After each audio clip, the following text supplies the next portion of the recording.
अच्छा सुनो, सब्सक्राइब करते वक्त ना घंटी बजा देना ताकि जब मैं ऑनलाइन आऊँ तो तुम्हारे फोन की भी तो दोस्तों आज हम इस वीडियो में डिस्कस करेंगे लघु त्रीय प्रश्नों को। तो आपको बता दें, अगर आप लोग फर्स्ट सेमेस्टर का एग्जाम देने जा रहे हैं गणित का, तो ये वीडियो आपके लिए गेम चेंजर होने वाली। जी हाँ दोस्तों, आपको बता दें पेपर में 25 में से 14 नंबर के क्वेश्चंस लघु त्रि के आते हैं और बहुत से प्रश्न इसी से दोस्तों आपके अति लघु त्रि में भी बन सकते हैं और 5 क्वेश्चन बहुविकल्पी में भी बन सकते हैं, 6 नंबर अति लघु त्रि के भी।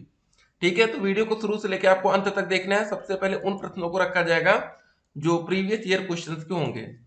पहला प्रश्न देखिए, टेलीविजन के विभिन्न ब्रांडों को क्रय करने वाले ग्राहक की संख्या निम्नवत दी गई है। आंकड़ों को पाई ग्राफ द्वारा प्रदर्शित करना है। ठीक है, brand A B C D E, संख्या दोस्तों 40 20 15 15 10। बहुत ही अच्छा प्रश्न है। देखिए ऐसे क्वेश्चंस आपको पेपर में मिलेंगे, तो प्रैक्टिस आज से शुरू करते हैं। तो सबसे पहले दोस्तों इसमें हम क्या करना है, टीवी क्रय करने वाले ग्राहकों के लिए त्रिज्य खंड के केंद्रीय कोण कितने होंगे दोस्तों, इसको देखेंगे। तो सबसे पहले लिखेंगे ग्राहकों की संख्या। ठीक है, ग्राहकों की संख्या, ठीक है, इनटू में दोस्तों हो जाएगा हमारा 360 अंश अपॉन कुल ग्राहक। कुल ग्राहक, अब कुल ग्राहक दोस्तों कितने हो जाएंगे, जरा जोड़ेंगे, 40 20 60, 60 और 15 जोड़ेंगे दोस्तों कितना हो जाएगा 75, 75 में 15 जोड़ेंगे 90, 90 में 10 जोड़ेंगे 100 हो जाएगा। ठीक है, तो सबसे पहले दोस्तों अगर हम ब्रांड ए के लिए निकालेंगे, ब्रांड ए के टीवी के लिए त्रिज्य खंड का जो केंद्रीय कोण होगा ए के लिए, वो हो जाएगा 40 गुड़े 360 अपान दोस्तों कुल ग्राहक कितने हो गए 100। एक दो जीरो ना, एक दो जीरो कट गया, 36 गुड़े 4 करेंगे आ जाएगा 144 अंक। ठीक है, अगर दोस्त यहाँ ब्रांड बी के लिए निकालेंगे तो क्या हो जाएगा, बी की जगह 20 रखेंगे यहाँ पर पहले, गुड़े 360 हो जाएगा, अपान में दोस्तों 100 हो जाएगा। दो जीरो से दो जीरो कटा, 36 दूनी 72। ठीक है, 80 के लिए दोस्तों निकालना होगा तो 15 गुड़े 360 अपान दोस्तों 100। एक जीरो से जीरो कट गया, 5 3 15, 5 दूनी 10, 2 से भाग करेंगे 18, 18 तिहाई 54। ठीक है, ये 54 आ गया। और अगर हम डी के लिए निकालेंगे दोस्तों तो ये भी कितना आ जाएगा, यहाँ पर भी देखिए 15 दिया गया, तो ये भी हमारा 54 ही आ जाएगा सॉल्व करने पर। उसके बाद ई के लिए निकालना रहेगा, ई बराबर क्या आ जाएगा 10 गुड़े 360 अपॉन में 100, दो जीरो से कट गया, बचा 36। ठीक है, ये आ गया। अब दोस्तों पाई ग्राफ द्वारा इसको प्रदर्शित करना है, तो कैसे करेंगे देखते हैं। ठीक है, एक ये दोस्तों हमारा कोड बन गया। अब इसमें हम प्रदर्शित कर सकते हैं, देखिए अब ए का मान 144 है, फिर बी का मान दोस्तों हमारा 72 है, फिर देखिए 54 54, देखिए हमारा 144 ये हो गया, फिर 72 भी हमने दोस्तों यहाँ निकाला था, 54 54, लास्ट में 36। ये दोस्तों हमने प्रदर्शित कर दिया, बस यही करना था। आप यहाँ पर लिख भी देंगे, यहाँ पर ए का मान बी था, सी डी ई। ठीक है, यही था। आंकड़ों को पाई ग्राफ द्वारा हमने प्रदर्शित कर दिया। चलिए अगला प्रश्न देखते हैं। तो देखिए ऐसे क्वेश्चन आपको पेपर में दो दो नंबर देते हैं, बहुत ही आसान प्रश्न रहता है, कैलकुलेशन कुछ टफ नहीं रहेगा। हाँ, समय को मैनेज करना पड़ेगा। देखिए सबसे इंपॉर्टेंट होता है वीडियो में टाइम मैनेजमेंट। आपको बता दें, आपको एक घंटे में टोटल 18 प्रश्न करने रहेंगे, जिसमें 5 क्वेश्चन फिर से बता रहे हैं बहुविकल्पी के, 6 अति लघुत्तरी के और 7 क्वेश्चन लघुत्तरी के, मतलब 14 नंबर आपको लघुत्तरी से मिलेगा। ठीक है, तो इंपॉर्टेंट बात यहाँ टाइम मैनेजमेंट की होती है, नहीं तो फिर वही गलती आप लोग करते हैं। अगला क्वेश्चन, एक व्यक्ति अपनी आय का 1/4 भाग व्यक्तिगत खर्च में, 1/2 भाग घरेलू खर्च में तथा 1/5 भाग बच्चों की शिक्षा पर व्यय करता है, तो उसके पास कितना पैसा भाग या बच रहा है, ये आपको बताना है। ठीक है, तो सबसे पहले दोस्तों मान लेते व्यक्ति की जो आय, माना ऐसे क्वेश्चन में क्या करेंगे, माना जो व्यक्ति है उसकी आय है कितने रुपए, 100 रुपए है। ठीक है, 100 रुपए। व्यक्तिगत खर्च दोस्तों कितना करता है, देखिए यहाँ पर लिखा 1/4 भाग। ठीक है, तो जो वो व्यक्तिगत कर रहा है, व्यक्तिगत कितना कर रहा है 1/4। 1/4 का मतलब दोस्तों कितना हो गया, यहाँ पर हमने माना था व्यक्ति की जो आय टोटल है 100 रुपए है ना, तो इसको हम 100 में 4 से भाग करेंगे तो कितना आ जाएगा 25 रुपए। उसके बाद 1/2 भाग घरेलू खर्च में, 1/2 भाग मतलब 100/2, कितना आ जाएगा दोस्तों? 50 रुपये।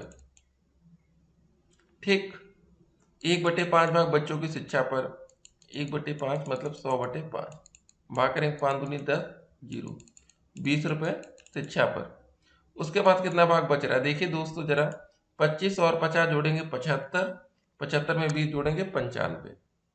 कुल खर्च दोस्तों अगर हम निकालेंगे यहाँ से, कुल खर्च निकालेंगे तो कितना आ जाएगा बताइए? 25 प्लस 50 प्लस 25, 20, ये लास्ट में 20 था ना, आएगा 95। अब शेष दोस्तों कितना बच रहा है? शेष हमारा टोटल 100 माने थे, 100 में से 95 घटा देंगे, कितना आ जाएगा? 5 आ जाएगा। ठीक है, तो ये दोस्तों जो हमारा शेष बच रहा है ना, परसेंट में बच रहा है, 5% उसके पास बच रहा है, तो इसको परसेंट का चिन्ह हटाएंगे, 100 से भाग कर देंगे तो कितना आ जाएगा? 5 एकम 5, 5 दूनी 10, 0। तो उसके बाद दोस्तों 1/20 भाग बचेगा, कितना बचेगा? 1/20। यही हमारा आंसर हो जाएगा। ठीक है, तो चलिए अगले प्रश्न में बढ़ते हैं। क्वेश्चन था 121 भागे 16 माइनस ये सब दिया गया, इसको हमें सरल करना है। आप लोग को क्वेश्चन कठिन लग सकता है लेकिन करना इसको हमें सरल है। तो कैसे होगा बताइए? सबसे पहले दोस्तों हम क्या करेंगे, जो ये ब्रैकेट है ना, ये छोटा वाला, इसको सॉल्व करेंगे। ब्रैकेट के अंदर का बॉडमॉस रूल याद है ना, 20 से ब्रैकेट होता है, 9 में से 6 गया, 3 बचेगा, 3 गुणे 3, ठीक है, ये माइनस का 14, ठीक, फिर 16 माइनस का, फिर भाग का चिन्ह लास्ट में 121। अब 3 त्रिक का 9, 14 में से 9 गया, बचेगा 5, 16 माइनस 5, 121 भागे ये, 16 में से 5 गया 11, मतलब 121 भागे 11 बचेगा, या 121/11 कर देंगे तो कितना आ जाएगा? 11 कम 11, 11 कम 11, आंसर आ जाएगा 11। अगला प्रश्न देखिए, एक समबाहु त्रिभुज का परिमाप 12 सेंटीमीटर, इसका क्षेत्रफल ज्ञात करिए। समबाहु त्रिभुज है दोस्तों, परिमाप दिया गया 12 सेंटीमीटर। ठीक है, तो समबाहु त्रिभुज का जो परिमाप का फार्मूला होता है, परिमाप बराबर होता है 3 इंटू ए। परिमाप 12 दिया गया बराबर 3 इंटू ए, या ए का मान निकाल लेंगे 12/3, आ जाएगा 4 सेंटीमीटर। ठीक है, भुजा पता चल गई। तो समबाहु त्रिभुज का जो क्षेत्रफल का फार्मूला होता है, अब ये क्या होता है बताइए? क्षेत्रफल का फार्मूला होता है √3/4 इंटू भुजा का स्क्वायर। ठीक है, ये होता है, तो √3/4, भुजा की जगह दोस्तों 4 का स्क्वायर कर देंगे, तो आ जाएगा √3/4, 4 गुणे 4, एक 4 से 4 कट गया, तो आंसर आ जाएगा 4√3 सेंटीमीटर स्क्वायर। ठीक है, ये आंसर होगा। अगला क्वेश्चन देखेंगे, यदि x बराबर 1/2 हो तो 3x into 4x minus 5 plus 3 का मान ज्ञात कीजिए। अब इसमें एक काम कर सकते हैं, या तो x का मान हम पहले ही रख दें, या तो इसको हम बाद में रख सकते हैं। ठीक है, तो चलिए करके देखते हैं। x की जगह में कितना रखना है? 1/2। तो ये देखिए क्या दे रखा है, पहले 3, x की जगह रखेंगे 1/2, 4 इंटू 1/2 माइनस का 5 प्लस का 3। ठीक, ये हो जाएगा हमारा 3/2, ये 2 दूनी 4। ठीक है, 2 और 5 में से घटेगा तो कितने बचेगा? माइनस का 3 प्लस का 3। ठीक है, अब ये देखिए आप कंफ्यूजन में आएंगे, यहाँ पर ये 3 गुणे 3 करेंगे, 3 त्रिक का 9/2 प्लस का 3, एलसीएम लेंगे दोस्तों, माइनस का 9/2 प्लस का हो जाएगा 6/2, 9 में से 6 घटेगा, कितना बचेगा? माइनस का 3/2। अब आप यहाँ पर गलती क्या कर सकते हैं, देखिए बहुत से बच्चे जो गलती करेंगे वो इस स्टेप में कर सकते हैं। क्या करेंगे? प्लस का 3 दिख रहा है, माइनस का 3 दिख रहा है, लेकिन ये दोस्तों हमारा ये मल्टीप्लाई में इतना है। ठीक है, पहले गुणा होगा उसके बाद जोड़ा जाएगा, ये नहीं गलती आप कर दें कि +3 -3 को घटा लें, सब खत्म कर दें। ठीक है, ये आपको थोड़ा सा ध्यान देना था। अगला प्रश्न क्या है, 8 मीटर लंबाई तथा 2 मीटर चौड़ाई वाले आयत का क्षेत्रफल वर्ग के क्षेत्रफल के बराबर है, वर्ग का परिमाप ज्ञात करना है। ठीक है, बहुत ही अच्छा प्रश्न ये भी है। 8 मीटर लंबाई है और 2 मीटर चौड़ाई वाले आयत का क्षेत्रफल, आयत का जो क्षेत्रफल का फार्मूला होता है वो क्या होता है बताइए। आयत का क्षेत्रफल पहले निकाल लेते हैं। आयत का क्षेत्रफल लंबाई गुणे चौड़ाई, 8 गुणे 2 कर देंगे, आ जाएगा 16 मीटर स्क्वायर। ठीक है। और प्रश्न में दिया गया है कि जो हमारा आयत का क्षेत्रफल है वर्ग के क्षेत्रफल के बराबर है।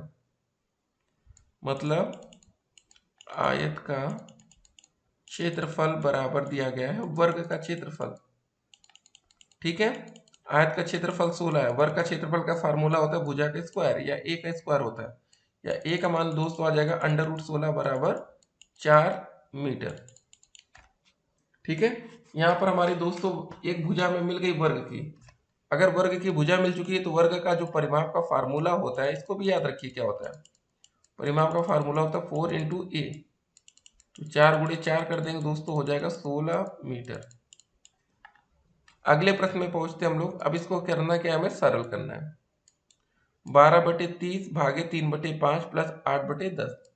पहले दोस्तों जो भाग का चिन्ह है इसको हम सॉल्व करेंगे, उसके बाद जोड़ना या घटाना। 12/30 लिखा है दोस्तों, जब ये मल्टीप्लाई में चिन्ह बदलता तो ये संख्या पलट जाती। 3/5 जगह हो जाएगी 5/3 प्लस का 8/10। इसको सॉल्व करते हैं। 5 एकम 5, 5 छंग 30, 3 एकम 3, 3 चौके 12, फिर 2 3 6, 2 दूनी 4, तो माइनस का 2/3 प्लस का 8/10। एलसीएम ले लेंगे दोस्तों, हो जाएगा 30 हमारा, 10 दूनी 20 यहाँ हो जाएगा, 10 तिहाई 30, 8 त्रिक 24, तो 24 में से 20 घटेगा, 4/30 बचेगा, 2 दूनी 4, 15, मतलब 2/15। ठीक। तो ऐसे इस क्वेश्चन को हमें करना था। तो यहाँ पर गलती मत करिएगा, प्लस का 2/15 बच रहा है, ठीक है ना, इसको ध्यान देंगे, नहीं तो बहुत से बच्चे गलती कर जाते हैं। तो ऐसे ही आसान आसान से क्वेश्चंस में बच्चे गलती करते हैं। अगला प्रश्न है -4/6। अब दोस्तों देखिए, जब भाग का चिन्ह बदलता है तो क्या होता है, संख्या पलटती है। 10/-8 हो जाएगा, प्लस का 16/30 है। ठीक है। अब देखिए दोस्तों, जो गुणा है ना, तो ये जो भाग, ये माइनस का चिन्ह है, ये कट जाएगा। अगर एक तरफ माइनस होता तो कोई दिक्कत नहीं थी, लेकिन अब दोनों तरफ माइनस है, तो मल्टीप्लाई में माइनस माइनस क्या हो जाता है, प्लस हो जाता है, तो ये दोस्तों हटेगा। ठीक है। अब इसको सॉल्व करते हैं। 2 तिहाई 6, 2 दूनी 4, 2 चौके 8, 2 पंजे 10, तो ये हो जाएगा दोस्तों हमारा 10/12 प्लस का 16/30, 2 पंजे 10, 2 छंग 12। ठीक है, इसको और सॉल्व कर लेते हैं। तो 5/6 प्लस 16/30 हो जाएगा। इसमें दोस्तों क्या करेंगे, हर में 5 से मल्टीप्लाई कर देंगे, तो बचेगा, क्या हो जाएगा देखिए, 25/30 प्लस का 16/30। अब यहाँ क्या हो जाएगा दोस्तों हमारा 30, हमारा दोस्तों देखिए दोनों तरफ दिख रहा है, हर में 25 और 16 जोड़ देंगे, कितना हो जाएगा 41। ठीक है, ये हमारा आंसर हो जाएगा। तो देखिए कभी कभी क्या होता है क्वेश्चन में कुछ अलग रहता है। देखिए अब आपको बता दें, जो क्वेश्चन दिया गया था पेपर में ये दिया गया था। अब कुछ किताबों में क्या हुआ, सोल्यूशन यहाँ पर क्या किया, प्लस की जगह इसको माइनस करके कर दिया गया, तो हमारा आंसर बदल जाता है। ठीक है, इसको भी ध्यान रखना है। तो चलिए दोस्तों, आज का अगला प्रश्न देखते हैं। ठीक है, देखिए इसमें हुआ क्या था, जैसे कि हम आपको बता रहे थे, इसमें -4/6 भागे -8/10 दिया गया था क्वेश्चन में। यहाँ पर क्या क्या कैसे सोल्यूशन आया, -4/6 गुणे -8/10, ये देखिए माइनस का चिन्ह यहाँ पर ले लिया गया, प्रश्न में यहाँ प्लस दिया गया था। ठीक है। तो कभी कभी दोस्तों आपको अलग आंसर देखने को, यहाँ पर जीरो आंसर देखने को मिल जाएगा, तो आप लोग कंफ्यूजन में नहीं जाएंगे। किताबों में काफी बार गलती भी रहती है, तो उससे थोड़ा बचना है आपको। ठीक है, बाकी पेपर में आप अच्छे से स्कोर करेंगे। चलिए आज का अगला प्रश्न देखते हैं। सीमेंट की बोरी की कीमत 300 रुपए से बढ़कर 375 हो जाती है, तो कीमत को कितने प्रतिशत की वृद्धि कर दी गई, आपको यह बताना है। तो एक बोरी सीमेंट की दोस्त जो कीमत में वृद्धि हुई है, कितना हुआ बताइए। 300 से बढ़कर 375 होगा, तो 375 में से हम 300 घटा लेंगे, कितना घटा लेंगे 300, तो घटाने पर आएगा 75 रुपए। ठीक है। अब परसेंटेज वृद्धि निकालना है, तो दोस्तों कैसे आएगा बताइए। जो हमारी वृद्धि हुई है 75, पहले से कीमत कितनी थी 300 गुणे 100, 2 जीरो से जीरो कट गया, 3 दूनी 6, 3 पचे 15, तो दोस्तों जो हमारी वृद्धि हुई है वो 25% की हुई है। ठीक है, आसान सा क्वेश्चन था। अगले प्रश्न में बढ़ते हैं। ठीक है, 0.4 ये दोस्तों दिया गया है, इसको हमें सरल करना है। अब सबसे इंपॉर्टेंट बात ये होती है कि हम सॉल्व शुरुआत कहाँ से करेंगे। ये दो ब्रैकेट आपको दिख रहे हैं छोटे वाले की, ये और एक ये, इसके अंदर का पहले हम सॉल्व करते हैं। 2 में से घटाएंगे 0.9, 0.9 इसको घटाइए। 10 में से 9 गया 1 दशमलव, यहाँ पर कितना बचेगा दोस्तों, 2 में से बचेगा 1 बचेगा ना, तो आ जाएगा 1.10। इसके बाद 0.04 में से घटाना कितना है, 0.004 ये मान लेते हैं। 10 में से 4 गया 6, 3 4 की जगह यहाँ 3 बचेगा, 0.36 यहाँ बचेगा ना, तो इसको अलग से भी आप लिख सकते हैं पहले। ठीक है, थोड़ा सा स्मार्टनेस दिखाना, तो यहाँ हो जाएगा 0.4 माइनस घटाने पर आया था ये 0.036 प्लस में दोस्तों ये घटाने पर आया था 1.10। देखिए इंपॉर्टेंट बात ये होती है दोस्तों कि आपका आंसर सही आना चाहिए। ठीक है, और यहाँ देखिए सबसे आगे प्रश्न में 4 माइनस में दिया था ना, 4 ये बड़े ब्रैकेट। ठीक है, ऐसे दिया गया। अब क्या करेंगे दोस्तों, ये जो छोटा है इसको हम सॉल्व कर लेते हैं। यहाँ पर प्लस का चिन्ह लगा लीजिए अलग से। यहाँ क्या घटाना है, 0.4 में से घटाना क्या है बताइए, 0.036 ये घटाना है। 10 में से 6 गया 4 बचेगा, 9 में से 6 गया 9 में से 3 गया 6 बचेगा, यहाँ 3 आ जाएगा दशमलव, हो जाएगा दोस्तों 4 माइनस 0.364 प्लस का दोस्तों 1.10। अब इसको सॉल्व करते हैं। 0.03 एक सेकेंड, क्या बच रहा है दोस्तों, 0.364 जोड़ना क्या है 1.10, 1.10 ये हो जाएगा 4 6 3 1 4.1 1.464। ठीक है, घटाना किस में से है, 4 में से। अब इसको घटा लेंगे, हमारा फाइनल आंसर आ जाएगा।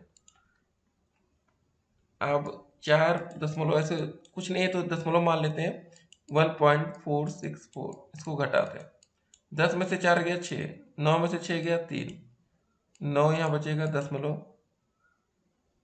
ठीक है, बताइए यहाँ पर कितना बचा।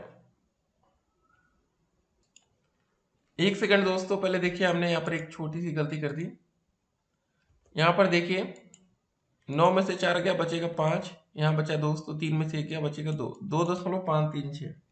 ठीक है, लेकिन एक बात और आपको यहाँ पर बताना चाहेंगे, तो यहाँ हो जाएगा 2.536, ये हमारा आंसर हो जाएगा। लेकिन देखिए समझिए, इस क्वेश्चन में भी एक छोटी सी गलती दी गई है, अभी आप इसको समझिए।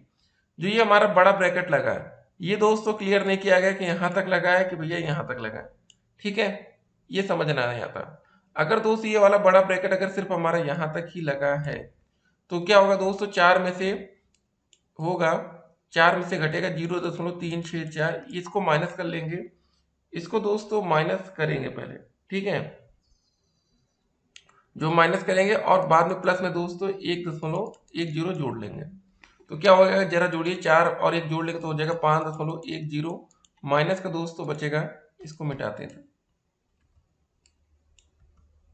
इसको मिटा के दिखाते हैं आपको। ठीक है, माइनस का दोस्त यहाँ से हमारा बचेगा 0.364। तो किताबों में भी काफी बार गलती दी रहती है, तो आप लोग समझ नहीं पाते हैं। ठीक है, एक सेकेंड आपको बता रहा, तो उसका दोस्तों फिर जो आंसर आएगा यहां से अगर हम इसको घटाएं तो 4.736 आ जाएगा। हमने दोनों पॉसिबिलिटीज आपके सामने रख दी। देखिए क्वेश्चन में दो चीजें हो सकती है इस क्वेश्चन में, या तो आंसर हमारा ये वाला आ जाएगा 4.736, ये या तो ये वाला आएगा। कैसे आया दोस्तों ये भी हमने आपको बता दिया। ठीक है, कैसे आया देखिए फिर से आपको बताते हैं। देखिए यहाँ पर जो बड़ा ब्रैकेट ये देखिए ये दिया गया ना, ये वाला, इसका एंडिंग नहीं दिया गया कि यहाँ तक बड़ा ब्रैकेट लगा कि यहाँ तक लगा। अगर दोस्तों ये पहला वाला बड़ा ब्रैकेट यहाँ तक लगा है, तो इसको दोस्तों सॉल्व करके इसमें से हम जो रहेगा घटा लेंगे। अगर ब्रैकेट यहाँ तक लगाए तो ये दोस्तों जो माइनस का चिन्ह है सब अंदर तक जाएगा ना एकदम। तो ठीक है, ये कंडीशन थी। तो अब पेपर में आपके सामने कैसा भी प्रश्न है, आपको डरना नहीं है, आपको लॉजिक के साथ, मेथड के साथ सही सही क्वेश्चंस करना है, ठीक है। अगर आपको कोई डाउट होगा तो कमेंट बॉक्स आपका है, व्हाट्सएप नंबर हम आपको इस वीडियो में देंगे, आप लोग हमें व्हाट्सएप पर मैसेज भी कर सकते हैं। चलिए दोस्तों, अब देखते हैं आज का अगला प्रश्न। तो दोस्तों अगला क्वेश्चन क्या रहा हमारा कि विभिन्न वर्षों में एक विद्यालय के शिक्षार्थियों की कुल संख्या निम्नलिखित सारणी द्वारा प्रदर्शित है। वर्ष आप दोस्तों देख सकते हैं 2000, 2002, 2004, 2006, 2008। शिक्षार्थियों की संख्या दोस्तों 400, 500, 700, 600 और 800। अब देखिए इसमें हम एक पैमाना मानते हैं। आप ये दोस्त एक पैमाना देखिए, इस तरह का आप फिगर बनाए, इसके बराबर आपने 100 शिक्षार्थी मान लिया। अब दोस्तों यहाँ पर 400 शिक्षार्थियों की संख्या, इसको अगर हम 100 से भाग कर दें, 500 को भी 100 से भाग करेंगे, इससे देखिए फायदा क्या होगा। ठीक है, इसको भी 100 से भाग करेंगे, इसको भी 100 से। अब देखिए 400 को 100 से भाग करें तो हमें ये जो फिगर है 4 बार ड्रा करना पड़ेगा। अब मान लेते दोस्त ये पैमाना हम 50 का मानते, तो 400 को भाग करते 50 से तो कितना होता है, 5×8 = 40। तो दोस्तों हमें ये जो फिगर 4 बार आप दिख रहे हैं, इसको हमें 8 बार बनाना पड़ता है, सब संख्या डबल हो जाती है। यहाँ पर वर्ष 2002 है, ठीक है। तो ये हो गया दोस्त, यहाँ पर हमारा 4 आ गया, यहाँ पर दोस्तों भाग करने पर 5 आया, यहाँ पर भाग करने पर दोस्तों 7 आया। देखिए 3 3 6 7 फिगर है। यहाँ पर भाग करने पर 6 आया था, और यहाँ पर भाग करने पर 3 3 6 2 8 आया था। ठीक है, ये सवाल हो गया। अगला प्रश्न देखते हैं। एक वर्ग का परिमाप 225 सेंटीमीटर है। इस वर्ग की भुजा का मान ज्ञात कीजिए। यदि इस वर्ग की भुजा 2 सेंटीमीटर कर दी जाए तो प्राप्त वर्ग का परिमाप भी हमें ज्ञात करना है। बहुत ही अच्छा प्रश्न है, चलिए करने का प्रयास करते हैं। प्रथम शर्तानुसार दोस्तों क्या है कि जो हमारा वर्ग का परिमाप दिया गया है 225 सेंटीमीटर, ये देखिए 225 सेंटीमीटर वर्ग का परिमाप है। तो वर्ग का परिमाप का जो फार्मूला होता है 4a होता है, ठीक है, 4 गुणे भुजा। यहाँ से हम भुजा अगर निकालना चाहेंगे तो 225/4 कर देंगे, तो भाग करने पर दोस्तों हमारा आ जाएगा 56.25 सेंटीमीटर। ये दोस्तों हमारी वर्ग की भुजा आ गई। अब दोस्तों देखिए इस वर्ग की भुजा का मान ज्ञात कर लिया हमने। यदि इस वर्ग की भुजा 2 सेंटीमीटर कर दिया जाए, जो हमारी सेकंड दोस्तों शर्त दी गई है, वर्ग की भुजा 2 सेंटीमीटर, ठीक है, कर दी जाए तो प्राप्त वर्ग का परिमाप ज्ञात कीजिए। अब दोस्तों 2 सेंटीमीटर हमें कम करना है, ठीक है, वर्ग की भुजा 2 सेंटीमीटर कम कर दी जाए, ये सवाल था जैसे। तो ये जो 56.25 हमारा दोस्तों आया है, ये भुजा आई है, इसमें हम 2 घटा लेंगे तो हमारा आ जाएगा 54.25 आ जाएगा, ठीक है, ये वर्ग की भुजा आ जाएगी। तब हमें वर्ग का परिमाप ज्ञात करना है। तो फिर ये जो भी आएगा तो वर्ग का परिमाप का फार्मूला क्या होता है बताइए, 4 गुणे भुजा होता है। तो 4 गुणे भुजा दोस्तों ये नहीं आ गई हमारी 54.25। अब इसको मल्टीप्लाई कर देंगे तो ये आ जाएगा हमारा 217 सेंटीमीटर, ठीक है, ये आंसर हो गया। कितना आसान था करना, देख सकते हैं। चलिए अगले प्रश्न में बढ़ते हैं। व्यंजक दोस्तों x+2y और 2x+y के योग में 3x+y को घटाने पर प्राप्त व्यंजक आपको लिखना है, ठीक है। पहले इन दोनों को जोड़ना है और इसमें के योग में इसको घटा देना। तो मतलब हम ऐसे लिखेंगे x+2y प्लस में दोस्तों 2x+y, इनको जोड़ के इसमें से घटाना, -3x+y, ये हो गया। इसको सॉल्व कर लेना है, ठीक है। तो x और 2x जोड़ देंगे तो हो जाएगा 3x, 2y y जोड़ देंगे हो जाएगा 3y। अब दोस्तों ब्रैकेट खुलेगा, 3x हो जाएगा -3y हो जाएगा। सब देखिए गया कट पिट, बचा कितना लास्ट में 0, ठीक है। आज के अगले प्रश्न में बढ़ते हैं। अब देखिए यहाँ पर रेखा, रेखाखंड तथा किरण में अंतर आपको स्पष्ट करना है। 2021 का पूछा गया प्रश्न है, ठीक है। तो रेखा, किसी एक ऐसी लकीर जो दोनों दिशाओं में बढ़ती ही जाए और इसका कभी अंत ना हो, उसे हम रेखा कहते हैं, और इसका कोई अंत बिंदु भी नहीं होता है। रेखाखंड, यह दोस्तों एक रेखा का छोटा सा टुकड़ा होता है जिसे रेखाखंड कहते हैं। इसके 2 अंत बिंदु होते हैं, यहाँ पर देखिए 2 अंत बिंदु है। एक किरण का आरंभ एक बिंदु से होता है लेकिन इसका कोई अंत बिंदु नहीं होता। यहाँ से दोस्तों किरण का आरंभ हो गया, लेकिन कहाँ तक जा रही भगवान जाने, ठीक है। मतलब ये देखिए जो लिखा है इसको परिभाषा याद कर लीजिए, पूछा गया प्रश्न है। अगला प्रश्न देखिए क्या आता है पेपर में आपके, इसको देखते हैं कि किसी गांव में पुरुषों की संख्या दोस्तों ये दी गई है, महिलाओं की संख्या ये दी गई है। बताइए पुरुषों की संख्या महिलाओं की संख्या से कितनी अधिक है। अब मान लेते दोस्तों किसी गांव में पुरुषों की संख्या 10 दी गई होती, महिलाओं की संख्या 6 दी गई होती, तो बताइए कितनी अधिक है। तो अब 10 में से 6 घटाते बोलते 4 अधिक है। अब दोस्तों यहाँ पर ऐसे दिया गया, इसलिए थोड़ा सा देखिए समझने में बच्चे डर जाते हैं कि यार ये 6xy कैसे क्या क्या दिया गया है। तो यहाँ पर दिया गया 6xy प्लस का 5y² माइनस का 8z। ये दोस्तों पुरुषों की संख्या, इसमें से ये महिलाओं की संख्या घटा लेंगे, माइनस का यहाँ लिखेंगे 2x प्लस का xy माइनस का 2y²। ठीक है, तो ये हो जाएगा 6xy प्लस का 5y² माइनस का 8z। ये ब्रैकेट खुलेगा तो माइनस का 2x हो जाएगा, माइनस का xy हो जाएगा, प्लस का हो जाएगा 2y²। सॉल्व कर लेते हैं दोस्तों, y² को पहले करते हैं, हो जाएगा 7y²। ये है देखिए 6xy में से 1xy घटेगा तो बचेगा 5xy। ठीक है, उसके बाद माइनस का 2x माइनस का 8z। ठीक है, ये बचा तो हो गया, आसान सा क्वेश्चन था, यही आंसर कर देंगे। ठीक है, एक बात और है दोस्तों, एक सेकेंड, यहां पर ये पूछा गया था बताइए पुरुषों की संख्या महिलाओं की संख्या से कितनी अधिक है। तो दोस्तों एक काम और करना है हमें इस क्वेश्चन में, इसी में हम x बराबर 1, y बराबर 2 और z बराबर 3 रखेंगे। तो क्या हो जाएगा दोस्तों, 7y की जगह दोस्तों 2 का स्क्वायर हो जाएगा, प्लस का दोस्तों 5x की जगह 1, y की जगह 2, माइनस का 2 इंटू 1, 8 इंटू 3, जेड की जगह 3। सॉल्व करिए, 2 दूनी 4, 7 चौके 28, प्लस का ये हो जाएगा 5 दूनी 10, माइनस का 2, माइनस का 24। 28 का दोस्तों होता है 38, माइनस का 26 हो जाएगा, घटाने पर मिलेगा 12। पुरुषों की दोस्तों अधिक 12 संख्या है। ठीक है, ये हमारा आंसर होगा। x, y और z बराबर 1, 2, 3 यहाँ पर हमने रख लिया है। इसको हम मिटाते हैं और आगे बढ़ेंगे अगले प्रश्न की तरफ। अब देखिए दोस्तों अगला क्वेश्चन है, निम्नांकित संख्याओं को शब्दों में लिखना है। 7019 है, तो ये देखिए दोस्तों 7019 लिखा है, 23013 तो 23013, 69379 69379 लिखा है। उसके बाद दोस्तों 8,93,059 ये दोस्तों लिखा, बस यही था, खाली शब्दों में लिखना था। निम्नांकित संख्याओं को अंकों में लिखिए। तो देखिए हर तरह के प्रश्न आपको पेपर में देखने को मिलते हैं, ठीक है ना। अब निम्नांकित संख्याओं को अंकों में लिखने का मतलब दोस्तों 10 जैसे लिखा है, तो 10 में अंक क्या क्या है, 10 में जो अंक है क्या क्या है बताइए, 1 है, 0 है। अब दोस्तों 11 में जो अंक है बताइए क्या क्या है, 1 1। 18 में दोस्तों क्या क्या अंक है बताइए, 1 और 8। अब दोस्तों 0 में जो अंक है बताइए क्या होगा, वो 0 हो जाएगा। 3 में अंक है जो, वो क्या हो जाएगा, 3 हो जाएगा। बस अगला क्वेश्चन देखेंगे, 1 2 3 से बनने वाली 3 अंकों की सभी संख्या लिखिए जबकि अंकों की पुनरावृत्ति नहीं होनी चाहिए, कोई भी अंक रिपीट नहीं होना चाहिए।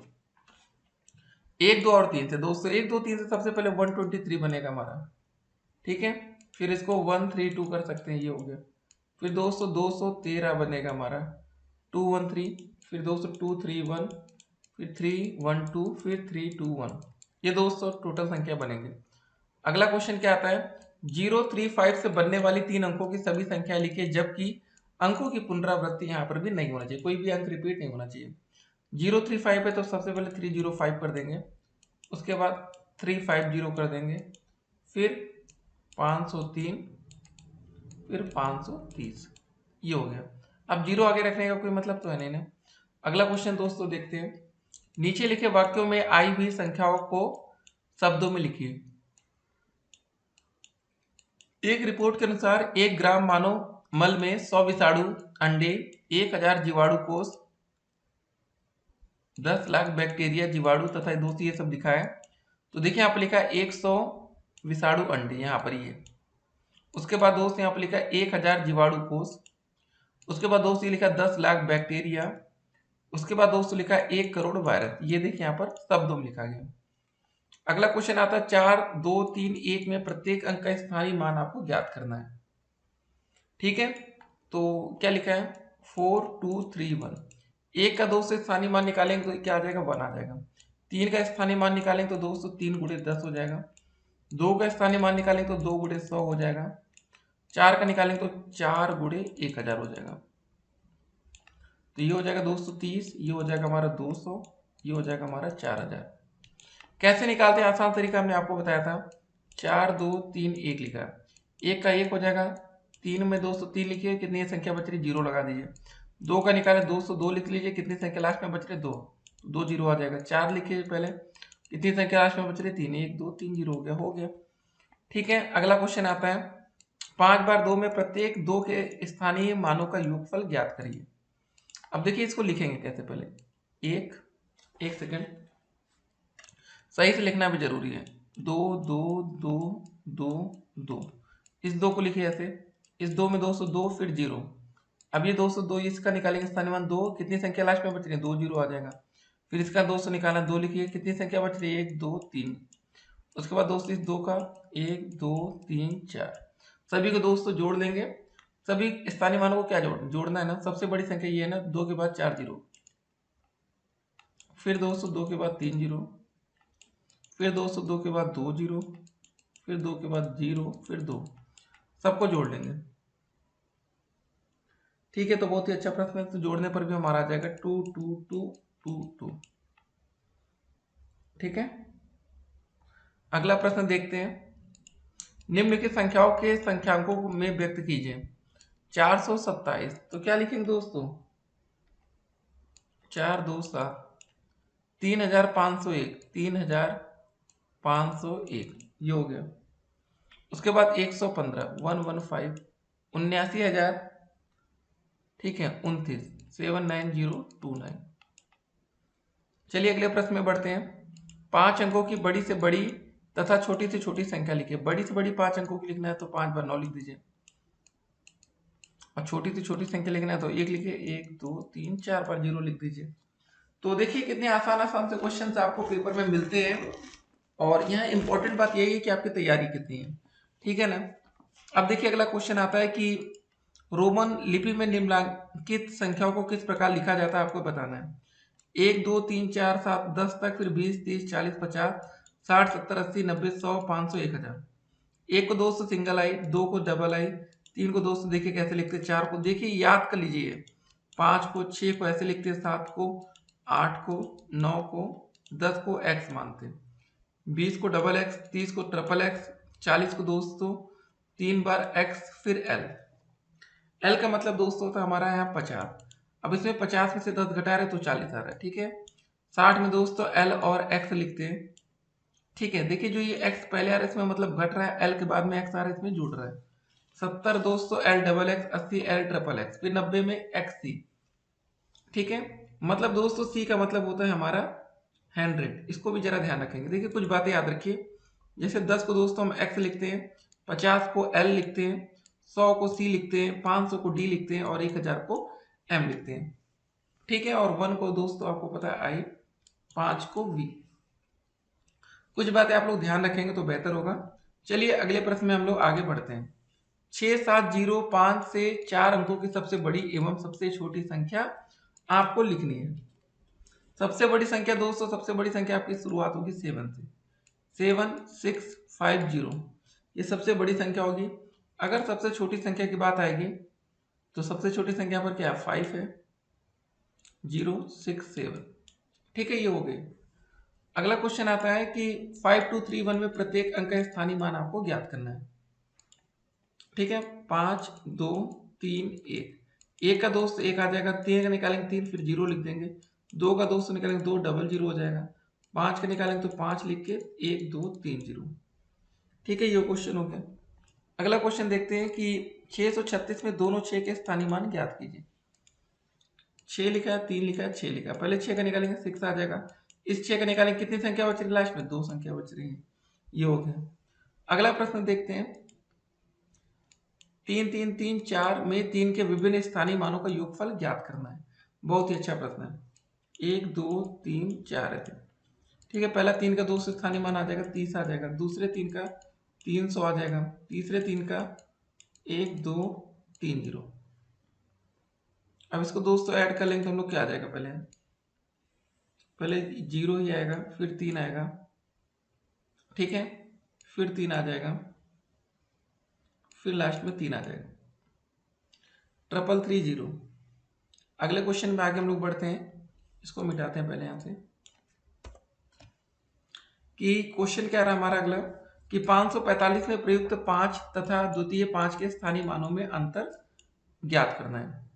बहुत ही अच्छा प्रश्न है। 5 4 5, प्रथम 5 तथा द्वितीय 5 के स्थानीय मानों में अंतर। पहले 5 के स्थानीय मान दोस्तों 5, दूसरे 5 का हो जाएगा 500, ठीक है। तो इसमें क्या हो जाएगा, 500 में से 5 घटा लेंगे, स्थानीय मानों का अंतर 495 आ जाएगा, ठीक है। तो ऐसे ही देखिए आसान आसान क्वेश्चन भी आपको पेपर में मिलते हैं, बाकी आपकी किस्मत पर सब कुछ डिपेंड करेगा। तो दोस्तों चलिए देखते हैं आज का अगला प्रश्न। निम्नलिखित को रोमन संख्याओं में हम किस प्रकार लिखेंगे। अब जैसे दोस्तों 69 आ गया, 69 को हम क्या लिख सकते हैं बताइए। इसको हम ऐसे लिख सकते हैं ना, 60 + 9, ठीक है। अब दोस्तों 60 को हम क्या लिख सकते हैं, इसको ऐसे लिख सकते हैं 50 प्लस का 10, ठीक है, प्लस का हमारा 9। तो 50 को दोस्तों हम क्या लिख सकते हैं L, 10 को लिखते हैं X, तो LX हो गया। प्लस का दोस्तों 9 को क्या लिखते हैं IX, ऐसे लिखते हैं ना, ये हो गया। तो बस अगर हम 69 को लिखना है तो LX IX, ठीक है, ये हो गया हमारा 69। अगला क्वेश्चन हो सकता है 98 को आप किस प्रकार लिखेंगे। अब देखिए दोस्तों 98 को हम कैसे लिख सकते हैं, 90 + 8 भी लिख सकते हैं, ठीक है, ऐसे लिख सकते हैं ना। या दोस्त इसको हम ऐसे कर सकते हैं 100 माइनस का 10, 90 को प्लस का हमारा 8। 100 माइनस 10 मतलब क्या हो गया दोस्तों, C का मतलब होता है 100 और X पहले लिख लिए, तो ये हो गया हमारा 90, ठीक है। तो हमारा ऐसे आ गया 90 आ गया। और 8 को दोस्तों हम क्या लिखते हैं बताइए, VII, 3 बार ना, ये हो गया दोस्तों 98। अगला प्रश्न आता है, देखिए निम्नलिखित का गुणनफल ज्ञात कीजिए। कोई डाउट होगा तो कमेंट करेंगे, व्हाट्सएप पर मैसेज करना है, ठीक है। ये नहीं कि कुछ नहीं करेंगे और आपका डाउट खत्म ना हो। गुणनफल 25 चौके 100, 20 गुणे 0 0 हो जाएगा, 32 गुणे 100 32, 2 बार 0। निम्नलिखित का भागफल तथा शेषफल लिखिए। बहुत ही अच्छा प्रश्न है।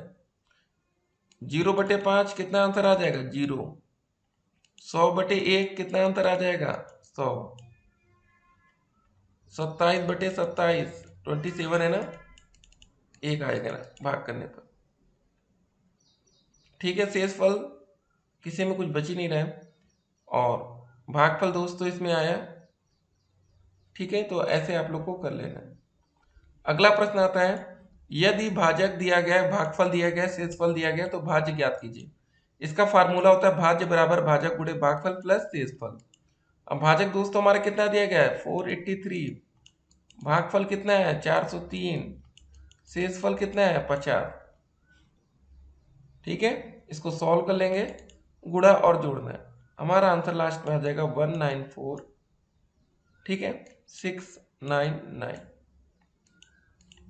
ये हमारा आंसर हो जाएगा। अगले प्रश्न में बढ़ते हैं। अनिल ने भाग का एक प्रश्न हल करने के बाद बताया कि उसका भागफल शेष का 5 गुना तथा भाजक भागफल का 20 गुना है। यदि शेषफल 76 है तो भाज्य आपको ज्ञात करना है। तो ऐसे क्वेश्चंस भी देखो आपको पेपर में देखने को मिलेगा। तो कैसे करेंगे बताइए। पहले हमारा वही फार्मूला जैसे यहाँ पर लिखा था, भाज्य बराबर क्या होता है भागफल गुणित शेषफल। एक सेकंड दोस्तों, भाज्य बराबर भाजक होता है ना, का हम लोग जल्दबाजी में कर,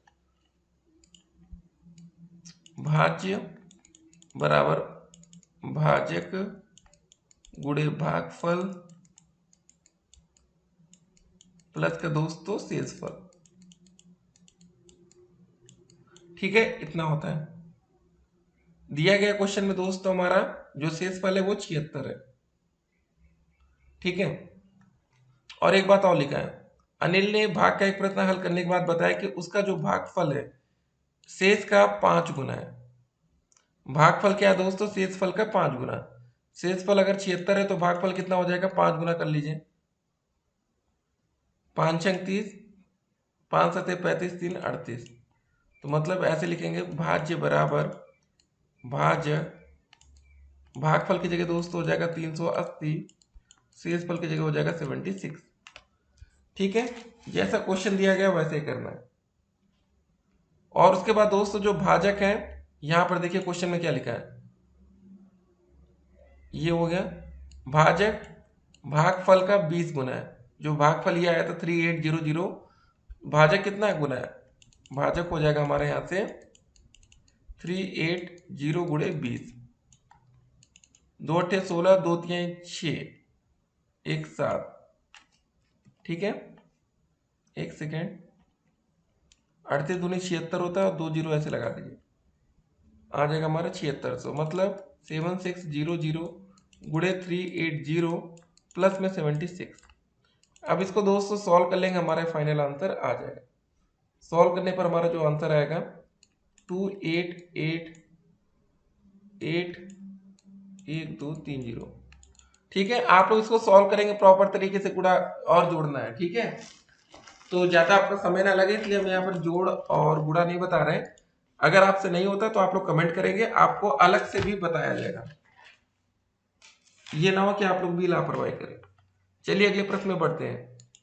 एक कारखाने में कर्मचारियों की वर्दी बनवाने के लिए कुल 64,400 रुपये खर्च किए गए। यदि एक वर्दी बनवाने में 368 रुपये खर्च हुए तो कारखाने में कुल कितने कर्मचारी हैं, आपको ये बताना है। सिंपल था, क्या करेंगे, भाग कर देंगे, हमारा आंसर आ जाएगा 368 भाग करिए 64400।